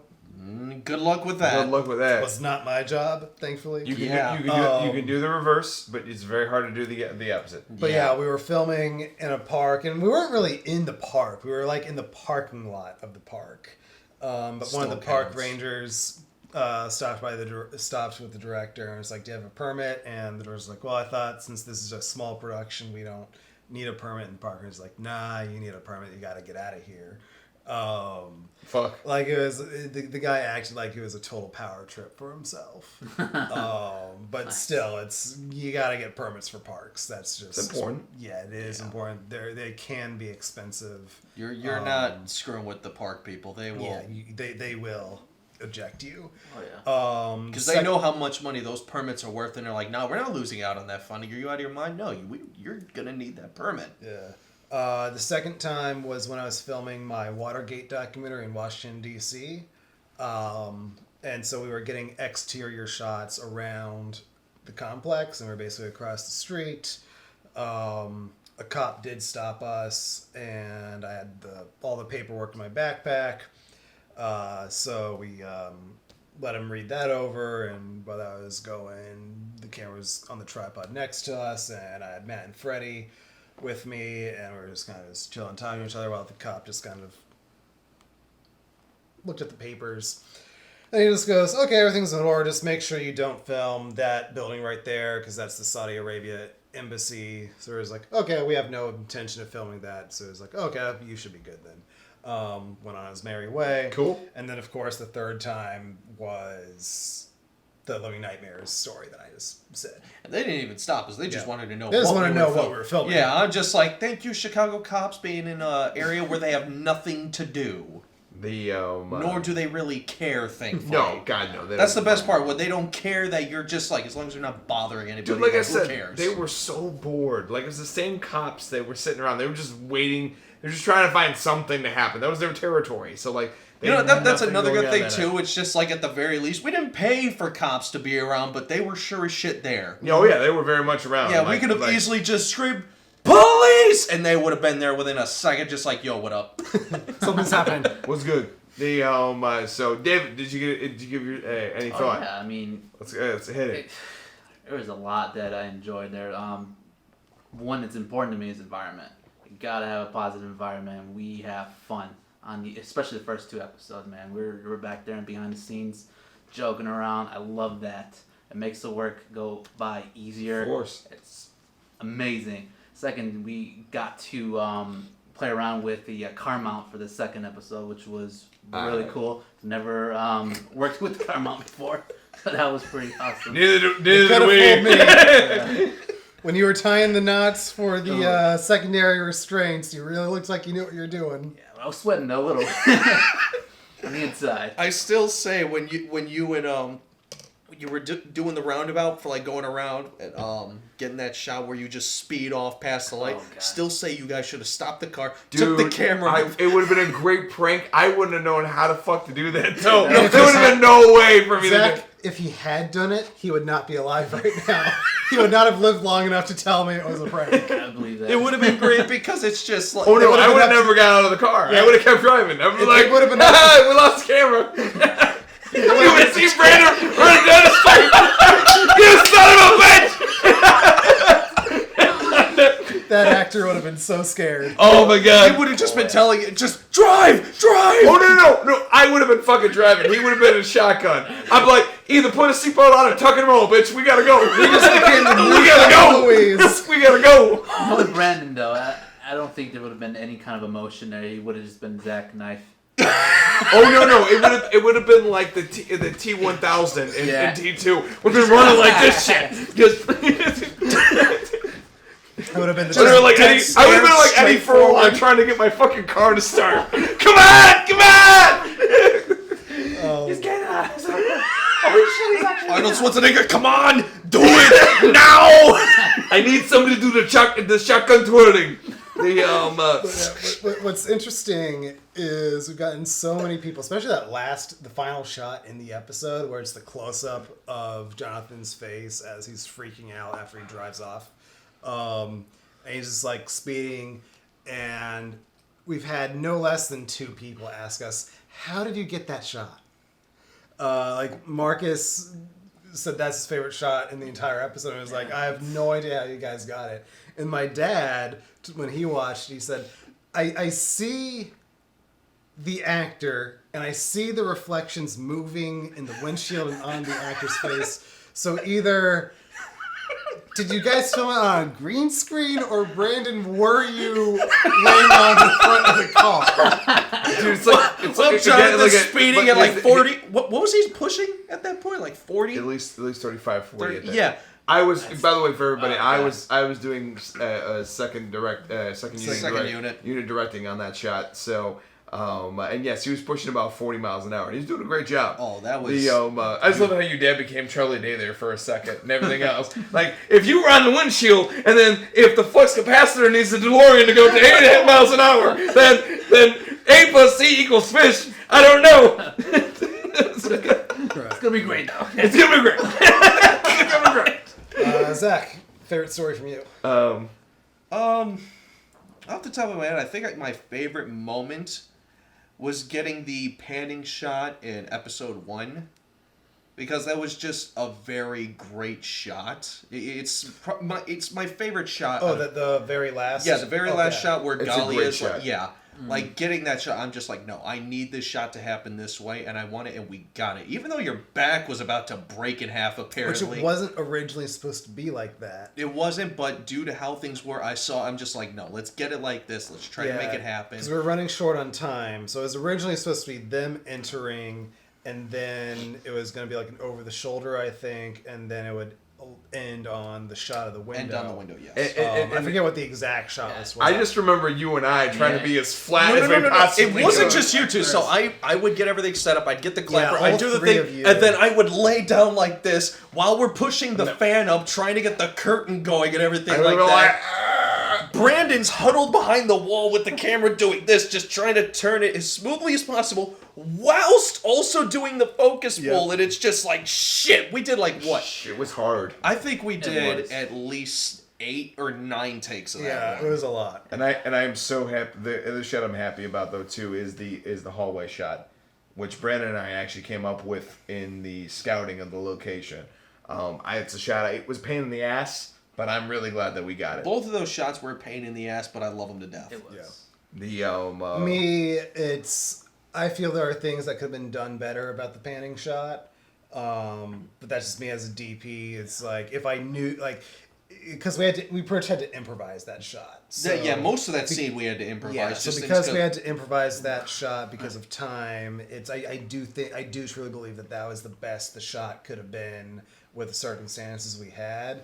But I do know that if we had actually planned for the shot to be like that from the beginning, there are things that I feel I could have done better if we knew it was going to be like that from the beginning. Either way, I'm still very happy with how both of those shots turned out, especially that last one. Yeah, we had to improvise a lot for the first episode. Oh, yeah. As I remember, me and Mark were on audio. Yeah, oh god. We had a gaffer No, and an actor on sound. On sound, I don't Which, know. yeah, were It there worked. no all aspects of film because Of course, you never know where you're gonna end up. Yeah, especially if you're like doing independent stuff. Like, Oh yeah, you gotta fill it. You fill in when you fill in. And then we got Colin for this episode too, which is great. He was amazing. My two favorite, my 3 favorite memories actually are, and funny enough, all of them are from the first episode. I don't know why. I was gonna say a lot of entertaining stuff happened. Happened in the It's first just episode? like the minor things. Like that shot was one thing. You two huddling behind the counter in the kitchen. That's one of just my to favorite. get- Like, every time I see that shot, I laugh my ass off. Because it's just like David and him are right there. Every time I don't remember that at all. every time I, Really? everybody after they watch the first episode, I tell them I was like, hey, you know that scene where he's at the countertop and everything else. Me and David are right the fuck there. Just chilling. Just a boom mic right under his like kit. Like that's why the audio sounded so damn good right there because they got crisp, clean audio right We're there. literally standing, right there. And actually, it's amazing that you and I didn't break each other, considering we were standing right the fuck Yeah. next to each other. Just one of these assholes forgot to move the remote. The We told the story so many times. We don't need to tell it again. David, do you know this story? no, I did not. Okay, all right. So, he has to know. Okay, so all right, I'm gonna add this. I'm gonna tell my 2 other stories, and then I will promise I will come back to this story because this is a post story. The other There's 2 post stories to episode 1 that he hasn't heard. I don't know about the other one, but Continue. oh yeah, I do know about the other one. Which is actually kind of his fault. No, it's his fault. No, it is his fault. He was holding the mic. I was not. Anyway, All right, we'll see. Wait, and- it's supposed to be camera, keeping an eye out. Okay, Wes was operating okay, for then, that shot. then it's his fault because he was supposed to give me an eye on. And you know what? In his defense, he's the one who caught it, so he fixed his own problem. Fair enough. I can live with that. Fair enough. We accept that because he's not here. My 2 favorite memories though was actually doing the actual shot of him walking on the sidewalk, which I loved. And it was a really quick split decision that we all made that ended up turning out really well. Nothing like how it was in the shot. Nothing. it was We supposed planned to be- nothing like that. It was so different. Sunset on a bicycle. No, On it's a bicycle. dark, rainy. In There's the script- Christmas decorations all over the place. In the script, he's riding a bicycle. We never fucking pulled down the bike from the top of my garage. We saw the weather and we're like, yeah, that ain't happening. All right, what if we get him walking? Oh, good, it's downpouring. All right, get in the car. We'll do a tracking shot of him driving and... Best reason to have walkie-talkies was because of that, because it was excellent to communicate that way. Now, One thing, my favorite part about that whole sequence, out of all the like hundreds that's of my favorite cars that- story. yeah. One of my favorite stories is all the other cars were all cool except one asshole that decided to just lay on the horn because we were going too slow. Had no observation of anything else that was fucking going on. Literally 15 cars passed us. That was the one asshole that had a problem with it. Oh, it was more than 15 cars. Like, cars kept coming at the most inconvenient of times, The, ruining the sound of the shot. I'm just like, you bastards. And the part that does bother me a little bit and is a little bit of a fuck up, but it shouldn't bother me as much, is the fucking garage door is open when he walks up to the front door, and you can clearly see through the window in the garage to the other side that the garage door is open. And I don't know why it bothers That's something me. I didn't notice at all, nor do I care. I don't know. It bothers me. The other story, unfortunately, David and Brandon weren't present for. And took up about 25% of our budget was buying my dad and his girlfriend Sarah dinner the night before. I don't care. It was a blast. It was a great experience. It was a blast. We had a fucking blast. We laughed. Actually, we laughed just as hard as we laughed on that set. I love to say that's the best mafia experience that wasn't a mafia experience that I'm ever gonna have. Literally, we pull up to the I have no back. idea what this man is talking about. We literally pull up to the back. It's just like, all right, no, we can just leave it here. They don't care. Wait, really? Oh, okay, Yeah. cool. Walks in, your dad walks in like he owns the place and everything. I'm just like, wait, he could, okay, this is kind of cool. Get a table, get the premium treatment and everything. I'm like, holy crap, this is awesome. And it cost us about the level of awesome that it would have cost. Worth us. it. So worth it. It was a nice little bribe for them to let us use their house the next day. Not complaining. Not complaining at all. So the post story that you didn't know about was in that scene where you and I are below the actual counter. One of the universal remotes is sitting on the other counter, on the other side. Nobody fucking saw that remote while we were filming until Brandon and I were in post. Zach didn't even see it. And I was watching the shot and I leaned over to Brandon, and Brandon already knew too. He already saw it. But I went, Brandon, you see that fucking remote? Yep. And he's like, yep. I'm like, you thinking what I'm thinking? Yep. Yep. You hoping the Des isn't? Yep. So we sat there in panic. We're like, we weren't even paying attention to anything else in the scene. We were just like, every Watching time it this- cut back to that angle, it was like, remote's there, remote's there, remote's there. So it was like, and then the scene cut and it was over and the remote didn't move. it was like, okay, let's go back God. and actually watch the scene for God. what we need to watch it for. Oh my god. I can't imagine what the fuck would happen if that remote just decided to dance or disappear Oh yeah. or do whatever. And then the other story was in the yeah. hallway scene, you can see the boom mic. Here's the thing that pisses me off about Wasn't my fault, Mark. It was in your hand. It was in your hand, sir. You were holding the boom mic. I was holding it's the actual recording. Literally, the day before we're about to post the episode, I'm letting Wes see it. Every 5 minutes, I'm getting another text message. There's this, you can see this, you can see this. And then he tells me that, and I go look and I fucking see it. I call Mark, you son of a bitch! And my response was, I wasn't fucking holding the boom mic. Damn it! I don't care! You're in charge of audio, this is your fault! But now we've gone back to Wes. It's ultimately Wes's fault because he was AC and he didn't see it. AC's fault. Came up. Oh, sorry. Either way, I'm just like, I gotta fucking admit, that shit took me 4 hours. I'm just like, motherfucker. It was worth it. Wes catches a lot of things. Oh, Yes, he does. he's the greatest scripty and he doesn't want to be a Obviously, scripty. you didn't catch it on set. Come on. It's because he was too busy running back and forth and Yeah, shit. it was. We go through the first 4 takes of that, and then I look at the shot. I'm just like, wait a minute. Look at the door. There's a do not enter sign on that door in tape. Cool, we gotta redo all these takes. Rip. Yeah. Oh, God. Just like, all right, let's do it from the top. That's fucking wonderful. I think we only need 3 more takes after that, and we got the shot on the final one, and it was perfect. So. Hey, David. The one question I do have, and how bomb is our crafty? He just loves talking about our crafty. Because our crafty is amazing. Crafty is amazing, but still, you overhype it. I've experienced some pretty crappy crafty. No, and that's absolutely I've true. But experienced no crafty, so any crafty is great. Simple man, David. I'll take any food at all. I'm good. I'm just gonna say, if you keep overhyping it, there's gonna reach a point where it's just like. You know what? This is my last time hyping it. Please do. You say that, great but I don't crafty, believe okay? you. Yeah. You shouldn't. I got more than one chicken wing, you know.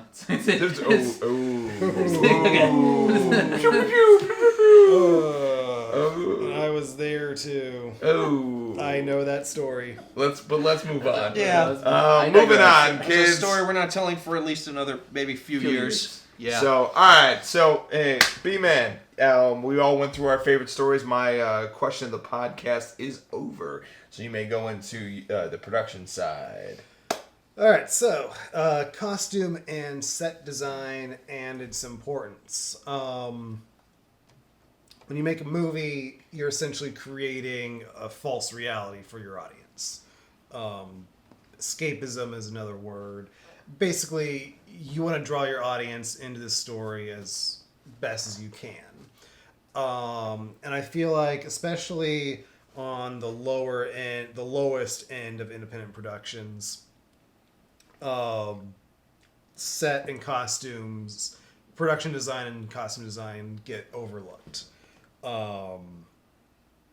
There's just something about like filming in your own apartment that just feels like you're just filming in your own apartment. Like going through school, there have been so many apartment shorts that it's like I don't ever want to film another white wall apartment again. Yeah. And if you are filming in an apartment, there are things you can do to help out with the set design. Like this little display right here. Our podcast would feel a lot more empty if we didn't have all this horror memorabilia on this little table here. Even though you can't see the posters, like... There's a bunch of great posters up here, too. But you can still kind of see them at the top. Unfortunately, there's really nothing we can do right now with the blinds, but even having something there on the walls is better than... I'll get a neon sign for this one day, specifically. If your short is supposed to take place at a bank for a bank robbery and you're using a cellar, it's not going to look convincing. Okay, I feel like there's a story behind that comparison. I think this is a story I heard from you. Wasn't there a student film that you saw that was supposed to be like a bank robbery, but it took place in like a basement or something? I know I heard that story from somebody in our circle. Nah. Not that I can think of. Okay. That's an interesting one. There's another trailer I saw from a filmmaker that I almost worked with, and it was actually this trailer that made me decide not to work with this person. It was supposed to take place in the 1940s Hollywood. Here's another thing. Don't use crappy green screen in place of a location if you can't afford good visual effects. I guess there, like in the trailer, there's like a 1940s Hollywood red carpet premiere, and the background is literally just like a picture taken off of Google Images. Okay. If your movie is supposed to take place in like a mental institution, even if you don't have access to a mental institution, which who wants to film at a mental institution? Yeah. You can rent like a stage, or even if you're filming in your own apartment, do something, like actually make it look like... I was going to say, I know somebody who built a padded room just for that. Wasn't that Lewis who did that? Yeah, it was Crystal's music video. I never saw it. How did it turn out? Or did you ever see it? Yeah. So like he built that set. Yeah, so. Actually build your set as much as you can. If it's supposed to take place in a mental institution, but it's like you have your own personal library with like Harry Potter books and everything. It's like it doesn't look real. Yeah. It's all about looking real for your audience. I'm kind of grasping at straws here because like I don't want to embarrass other fellow filmmakers with their names and everything. Well, let's say what I'll make a very, very practical point on this is that one of the biggest questions I've asked people that I know and trust and love is, hey, what do you think of the production quality of our shorts? And then they say, oh, it's really, really good. How much money do you think that we spent on this? And they'll put their guesses in and everything else and then I'll say no, not even close. It's way down here. Just by adding simple touches into your production and saying, hey, just simple little things, and it can exponentially increase the value of what people think your production quality is. And ultimately the whole point is I don't know what everybody's motivations are for doing this. I know everybody on this dais' motivations is to eventually get out of our day jobs and be able to do this professionally because we all love it and we would love to just do it all the time. But there's a business aspect of this, is that you can prove to an investor, to another person, saying, hey, look what I did with X amount of money. $300, and then they say, imagine if I had $10,000. Imagine what I can do. And it's those small attentions to detail that will attract the attention of those people that may be interested in your product, interested in your services, and say, hey, I want to invest in you or invest in your project, in your company, whatever the case may be. It's just those little touches, those little things, little finite details that will double the value of what people think you're doing. Snapchat Nightmare would have been a completely different feeling had we not had a nice house to film in. If we filmed in like this apartment here, it would have been... It would have had an entirely different Yeah. feeling. Yeah. Oh. Yeah, it would have. It definitely would have. So I'm actually kind of curious from your point of view, because you've been an actor, you've been in a lot of independent productions. So you as an actor actually have to inhabit the set, essentially. Correct. You're the one wearing the costumes. Has there ever been a set where it's just like, this isn't believable for my character? Like, this set just doesn't look like where my character would be. This costume is not what my character should wear. You know what? The lucky thing of the situation is that I haven't been in that situation. Mm-hmm. I haven't been in a situation where I thought that this isn't what my character would be wearing. I've experienced a little bit of that in the theater world, but not so much in the film world. A lot of the stuff I've done has been pretty modern for the most part. I've done a few period pieces here and there, and a few situations where things were different, but the atmosphere was always correct for me. I was very lucky, but the thing is, though, as a production company, you have to provide that environment to make it work, to make it. A lot of people think that there's so much that goes into acting. So much that goes into acting. It really is a craft. The same way that a carpenter is a craft or an electrician's a craft. You really have to work at it. But you also have to have the right tools, the right environment. You have to be in the right state of mind to do this stuff. And your job as a production company, as a director, a DP, as a production designer, or as just a production company, is to make everyone's jobs easier so they can pull out the best possible product. And I can tell you that if an actor isn't in the best possible environment, they'll do their best. They'll absolutely do their, or at least they're supposed to do their best. Not some of the stories I've been hearing this afternoon. That from you guys, Jesus. But if you take that little bit of extra time, putting some value into your production, putting some value into your costumes, your settings, it will.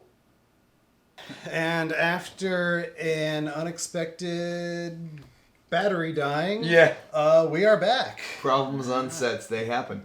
That's what happens when you're doing a multi-camera podcast recording with no camera operators. Can't you just plug the camera into the wall? I don't have the means to do that yet. Mark, can you continue? Fair enough. So, just by putting your actors in the correct environment and making a world that is believable to their particular character will elevate their performance to a place that may not have been able to get there in an environment that's not conducive, to everything that you guys were talking about when it comes to environments. I mean, take it from somebody. This is actually a ritual that I do. And I was thinking about it while we were fixing the other thing. I actually, and this started a long time ago. When I was 10, I went to a themed party for my neighbor. He was crazy into dinosaurs. This is when The Lost World came out. So 97, like dinosaurs were the shit. So they had different themed rooms for different parties. And in the way back was an archaeological dig for 6-year-olds. And I had no interest in that at all. I checked it out for 2 seconds and then it was whatever. So I asked the person if I can go to the bathroom, and I went to the bathroom and then I walked out, but I didn't want to go back right away. So there was a little stage in the front area. and I walked up on it, and there was a whole there's chairs out there and everything else, and I just hung out up there. I did a little. I guess I did a little performance to the best of my memory. I did a little performance. What the fuck I was talking about? I had no idea. I was like 7. But I walked up on stage and I kind of got the feel for it, and I think in that moment I realized that I wanted to be up there all the time. I wanted to perform all the time, and it's why I fell in love with acting. And by the way, I still do that to this day. Every single time that I'm on a film set or on a if I'm acting on a film set, a stage, whatever, I'll show up about 20 minutes early, and I will just walk the stage, or I'll walk the set. Get familiar with the environment, get familiar with the settings, where everything's at. Think about the character and think about how the character would work in this environment. If there's a couple doors, I'll go and fuck with the doors. I'll run around and I'll see what this room leads to and what this leads to. It's kind of like when you were a kid and you were in Office Max and you were fucking around with the fake office shit. And I just get a kind of a feel for it, and it really, really helps. It helps me become one with the set. It helps me with my performance, and it's also a time for me to relax and just get centered, and it works. It's my meditation beforehand, and that wouldn't be possible if I didn't have a believable set in order to interact with. And that's just one tradition for one actor. I have no traditions and rituals and other things vary from performer to performer, but that tradition wouldn't be possible without a believable environment for me to be in. And I haven't not done that ritual. I don't know. I can't remember. Can't remember where I haven't done that ritual, where I haven't acted. I don't know. I have no idea. I've done that ritual in some form or the other for a very long time. And I don't know how my performance would be without it. So, and again, that's just one story.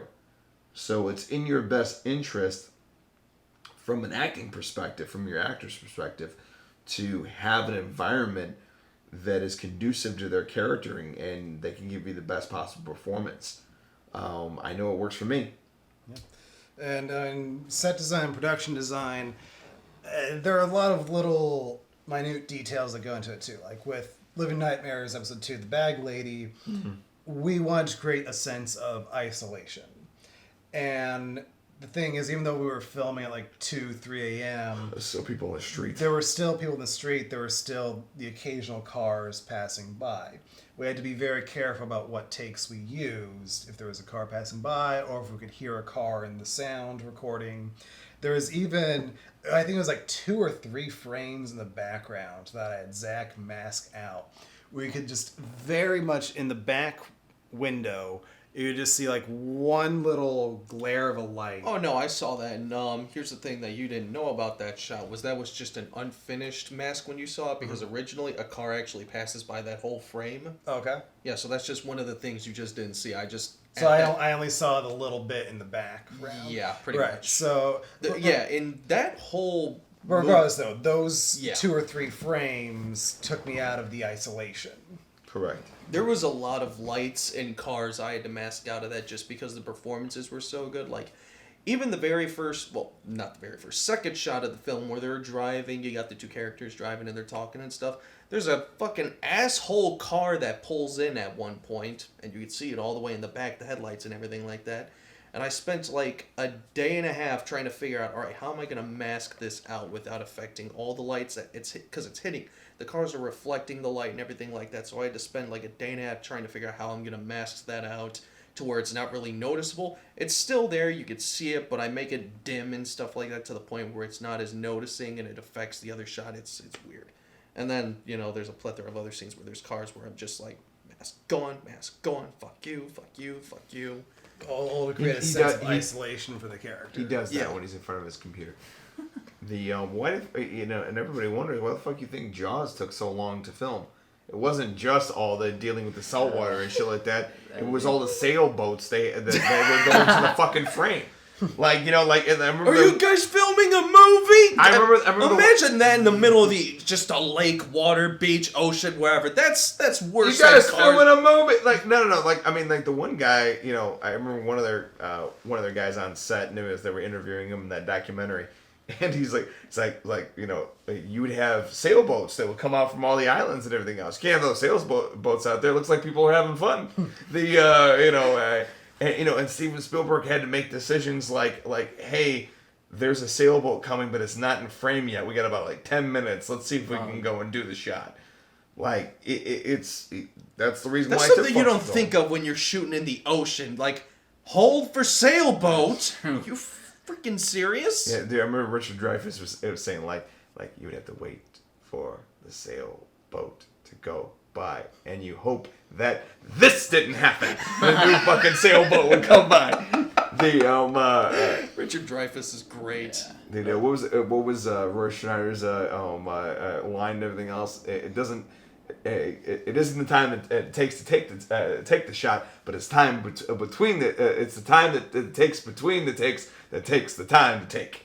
That was his fucking line. Yes. Yes. Oh my god, great movie, but God, that set must have went through so much hell. I bet. No, it not must Didn't have. It Spielberg did. skip out on the last shot? He did. He's like, I'm going home. I'm not coming back.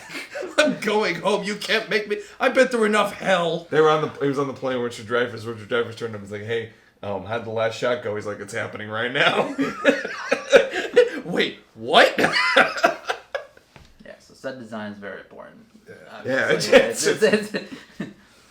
You're creating an illusion here. You gotta remember that. You're creating an emotion, an overall like mood for the film. Yeah, like So it's very important. for your senior short film, didn't you digitally create a gate? I did. Yeah. The whole wall. Basically, the scene is they're taking the main character into an insane asylum, and there's a fake like big gate. There's a sign there, there's a brick wall, all digitally put in. So, because I didn't have the location, I didn't have the time, the money. So All to create a sense of this is a very security-driven place.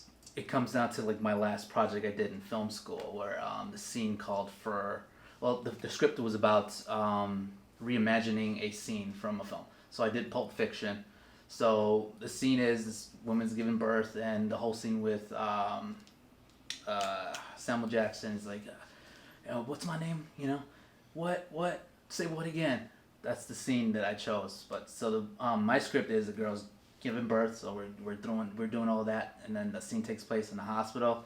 So I did minor details like Marco was talking about. I bought blackout curtains, surround around or to cut off my apartment because we shot in my apartment in there. I rented like a hospital bed,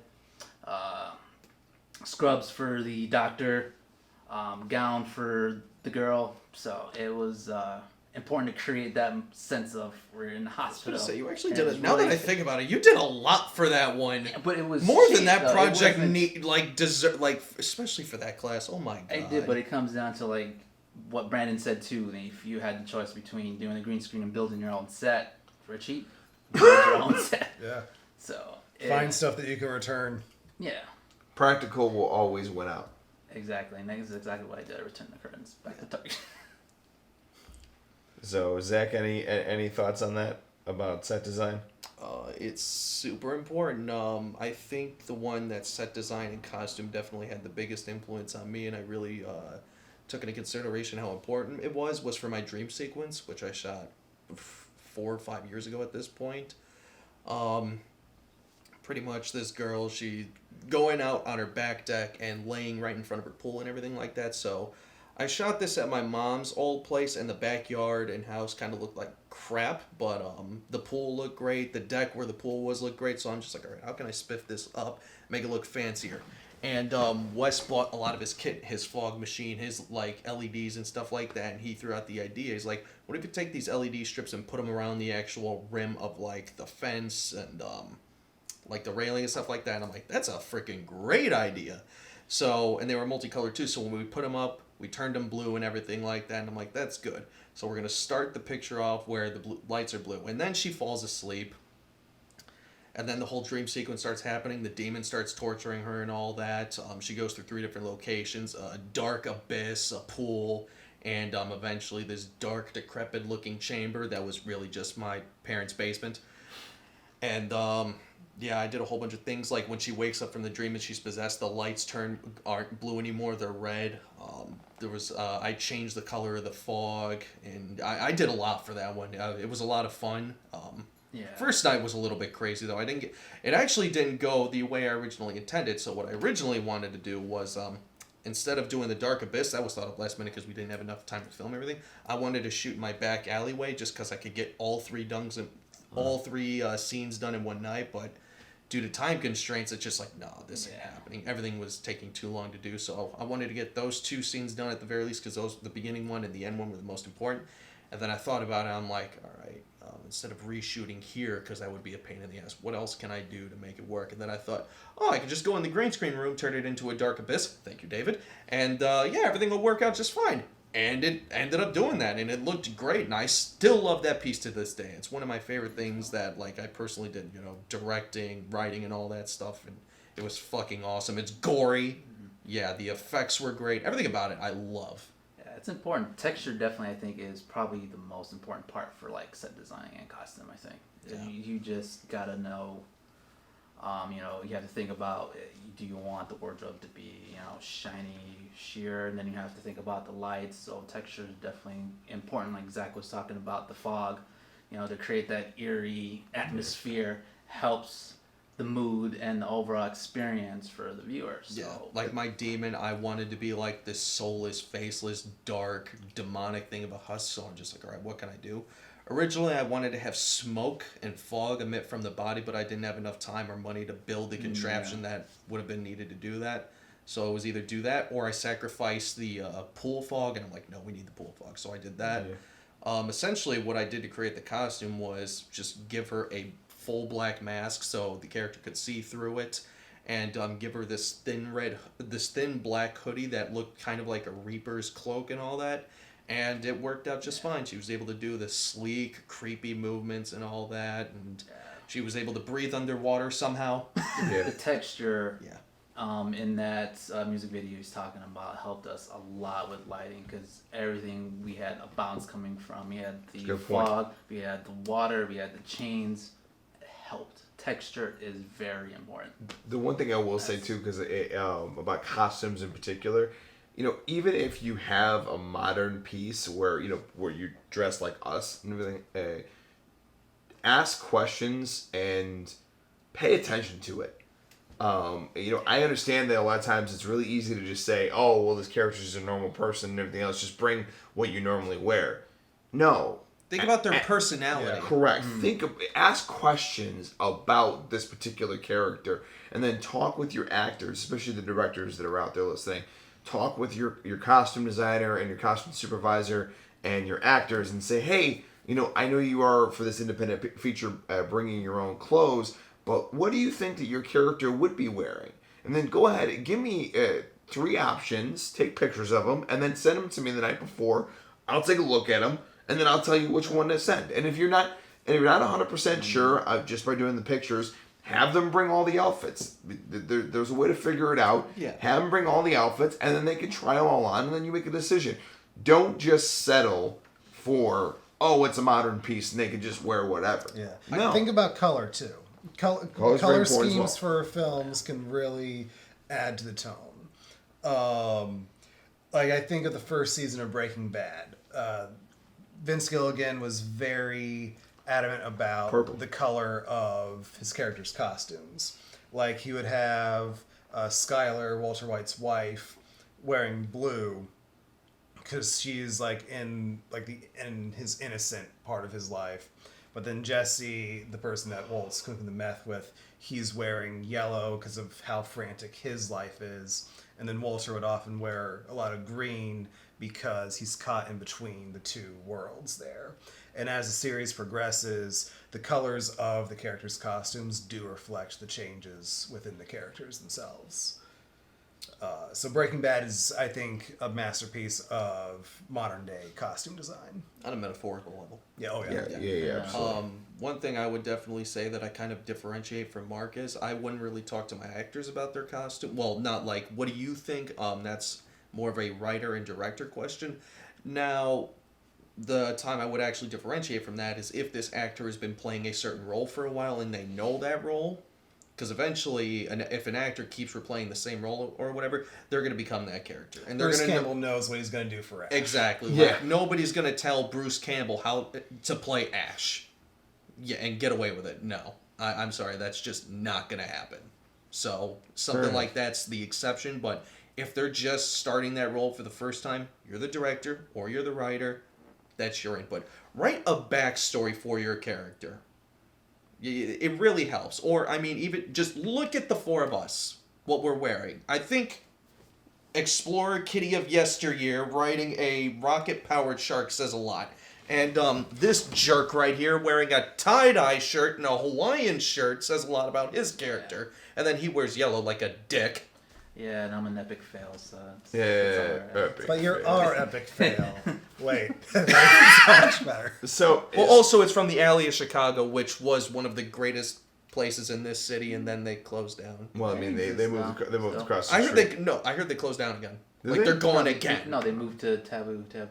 They're in there, in the basement there. All right, this has nothing to do with No, anything. exactly. So I think where Zach and I are going to agree though is that that decisions need to be made. Yeah, one way or another. Don't just get lazy. Don't Don't get lazy. Don't overlook it. Even if like it's like I think a lot of times what happens is people will say, oh, it's happening in today. It's a modern piece. Why should I care? You know, just bring the action. No, you should fucking care. Because you should care about the details of what your characters are wearing because that's what makes the character. Like the first thing, you know what I do when I act? The first thing I do is change my shoes. Because that's gonna affect your whole walk and your demeanor and how you carry yourself. I think tennis shoes are gonna feel different than steel-toe boots. Yeah. Sandals are gonna feel different than those. It's gonna affect your entire walk of your character. It's one of the best advices I've ever gotten. It was Russell Crowe on Inside the Actor Studio. He said, first thing you change your fucking shoes. Because that will change your entire walk and your entire perception of your character. One thing I would say, if you want a really good example, look at Pitch Black, Riddick. I guarantee they wrote a backstory to that character to kind of flesh out his thing, and then when that movie became as popular as it did, they had a baseline to go off of. Yeah. Correct. Even though I don't care for the movie, I would agree with that. Yeah, Star Wars. George Lucas had those characters thought out when he wrote them. Granted, it didn't go exactly as he planned, but still, look at where it went. And then it went exactly how he planned, and look how that turned out. It was really good, Mark! It went a little too according to plan. Look, he had a plan, he had a vision, he did it, and it was amazing. Shut up. Anyway, yes, but I think ultimately the biggest point is don't get lazy, like Brandon said. Don't be lazy. Don't blow it off. The simplest things make the biggest difference. Yeah. They make, actually not only the difference, the biggest difference. Yeah. Because those are the little things that people do. I mean, like I think that was what I talked about in Crawl. What I really enjoyed about Crawl is the little finite things, like him using the tape measure to fucking measure and he uses watch and the tape measure to measure how long he's gonna be down there before the basement fucking floods and he drowns. Just little things like that make the difference, and they can make the difference in your project as well. Yeah. Yeah. Yeah, exactly. Gentlemen, any final thoughts? David, our wonderful host, thank you so much for coming by. Just remember, you're the director. It's your vision. Correct. So it's going to come out how you see it. Just remember that. Have a vision. Have a vision. You are the quality control. If it sucks, they're not getting blamed. You are. Getting blamed. Simple. The So don't get lazy. the shit lands on your doorstep, Yeah, pal. a little bit of shit may land on the actors, but the director's the one who's going to get the most of it. Yeah, I say trust your crew. Talk to your crew. Your crew is there to help you. Get crew as early as you can so that they can help you. And that's the difference between an excellent crew in a crew that's not in it for the right reasons. Correct. If your crew is made up of people that just want to do their jobs only on the day where they arrive to set, if they don't want to put any prep time, if they don't want to go over ideas with you beforehand, they're not the right people. And they can be a huge help in helping you figure out what, like, if you are filming in your own apartment, they can help you be outside eyes and say, okay, this is something in your apartment that says that you live here, that this character, that this is like this Freddy Krueger glove right here. That would give away that this is my apartment and Zach's apartment. Get rid of it, replace it with something that the character would have in their apartment. Correct. Little touches like that go a long way. Yeah, it's a little touch. So, and if I must. And yeah, I think about costume choices. Like, there's actually, I can't believe I just thought about this, but there's a piece that I've been piecing together in my brain for a few years, and it's a Grindhouse style trailer that I want to do like a 1970s Grindhouse style. And the reason why that came about is because of a costume I have access to. My mother still has her wedding dress from the 1970s. So it's a 1970s wedding dress. So I pretty much want to build this Grindhouse trailer around just drenching a 1970s bride in blood. How does your mother feel about that idea? She encourages it. Oh, really? Yeah, like, Awesome! it's just sitting there in a box. Like, it's my wedding day was in 1975. I only have 2 sons, one of which is already married. So it's like, what am I gonna do with this dress? Like, realistically, what am I gonna do with this? Thank you for being realistic. Brandon, do you want to use this for one of your movies? And as soon as she said that to me, I was like, I know exactly what I want to do with this. And even if you didn't, you would have found a place. Yeah. If Hey, not, don't worry, I'll figure it out. literally, it's one of those things where if you wouldn't have done it, one of us would have. Oh yeah, and you would have called us up. We were like, "Hey, I got access to a 1970s wedding dress. Bring it over. We'll figure it out. Yeah. Whatever, we'll figure it out. And Whatever no it is." matter what, at the end of that scenario, that thing's gonna be red. Oh, yeah. I mean- the only downside is because we only have the one, we got to nail that shot when we finally do yeah. You got one time to do this. it. I'm It's putting just- a year's worth of planning into that one No shot. For shit. that reason. And that's like a 5-camera setup. Get from every angle possible that would look awesome. And then more. That's awesome. And then more. Oh. Get your GHs ready. We're shooting this shit like pros. Yes, we are. But yeah, trust your crew. Really think things through too. And like I mentioned, we had to do a lot of things both on set and in post production for Bag Lady to ensure that we had an isolated feel. There were so many other cars driving by that you just didn't see in the final episode because it's important to us to sell that illusion. Very true. I mentioned some projects of some people that I almost worked with, but I decided not to work with because they just didn't want to put the time and effort into selling their piece. And that's what it comes down to, just being lazy. It's either being lazy or you're in it for the wrong reason. Yeah. You think you're going to get something out of it, and there are certain independent filmmakers that don't believe work actually has to be put into the piece. They just want to make something to make something. There was a time where it was difficult to make an independent film because you actually had to know how to work with film. And the digital age, there is Actual film, kids. there is a section You know, of people. this thing of strips. And on you a actually, roll, had to cut shit and then splice it, and then there's a lot of things that go on. There's a lot of money that's involved in that. Like, A lot just of money. Yeah. But 127 takes on film. But yeah, there is a section of people in the digital filmmaking era that think, oh, I can get a camera, I can just film something and it'll be good enough. Sometimes good enough isn't good enough. And good enough. Fair enough. And good enough shouldn't be good enough. Yeah. I always try to ask myself, what can I do to make this better? Sometimes I figure what I can do better after I film it. Sometimes I'm lucky enough to figure out what I can do before we roll the camera. Sometimes it happens right on the spot. You're just like, wait! Yep. So yeah, it just comes down to really think things through.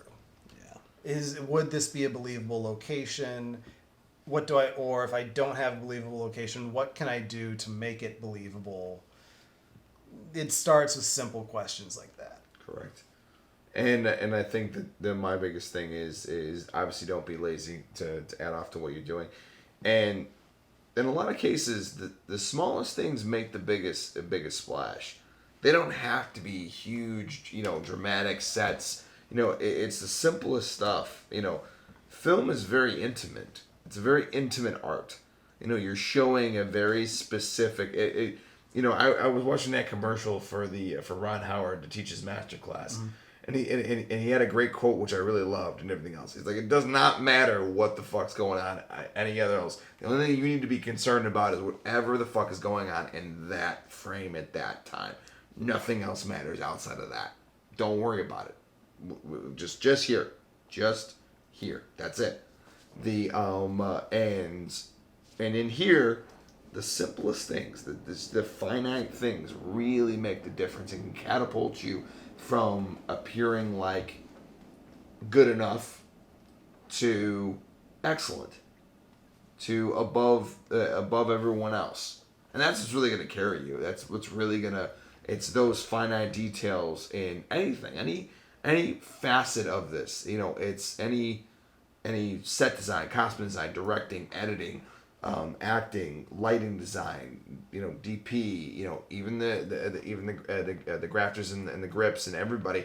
Just that little extra is what really makes the difference sometimes between good and great, and sometimes a little bit more than that. It goes from to great as well.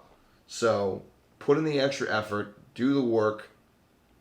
If you don't want to do the work, then you're in the wrong thing. You're doing the wrong thing. You're doing it for the wrong reasons, or you're here for some other reason you shouldn't be in here because you're going to be miserable. Do it because you love to do it. Quit fucking around and being lazy, and get it done. David, Zach, any last thoughts from you? Said it. So Squirrels. But of course, there's always squirrels. So hey, so we'll wrap it up and everything else. Dave, thanks so much for jumping out on this. As of always, please like, comment, share, subscribe. Tell all your aunts, brothers, sisters, uncles, Sickles? them too, sisters, uncles, best friends, neighbors, and all those other people. All about our wonderful podcast and all the other wonderful stuff we have on our channel. We look forward to some very exciting stuff coming up. We possibly have a nice little company title change, and then also a new show that we're going to be doing along with many other exciting pieces of news.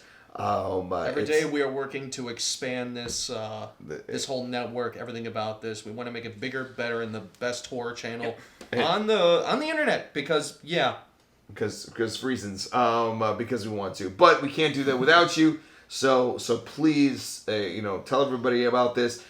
Give us a like and a thumbs up and a subscribe on our YouTube channel where you're watching this now, and then also go ahead and follow us on Facebook and Instagram at Living Nightmares Official. He says it better than I do, so I just do it. So, alrighty. So everybody, thank you so much for watching. We'll see you later. Peace. Peace. Hand. High five. Freeze frame. Freeze frame. High five. And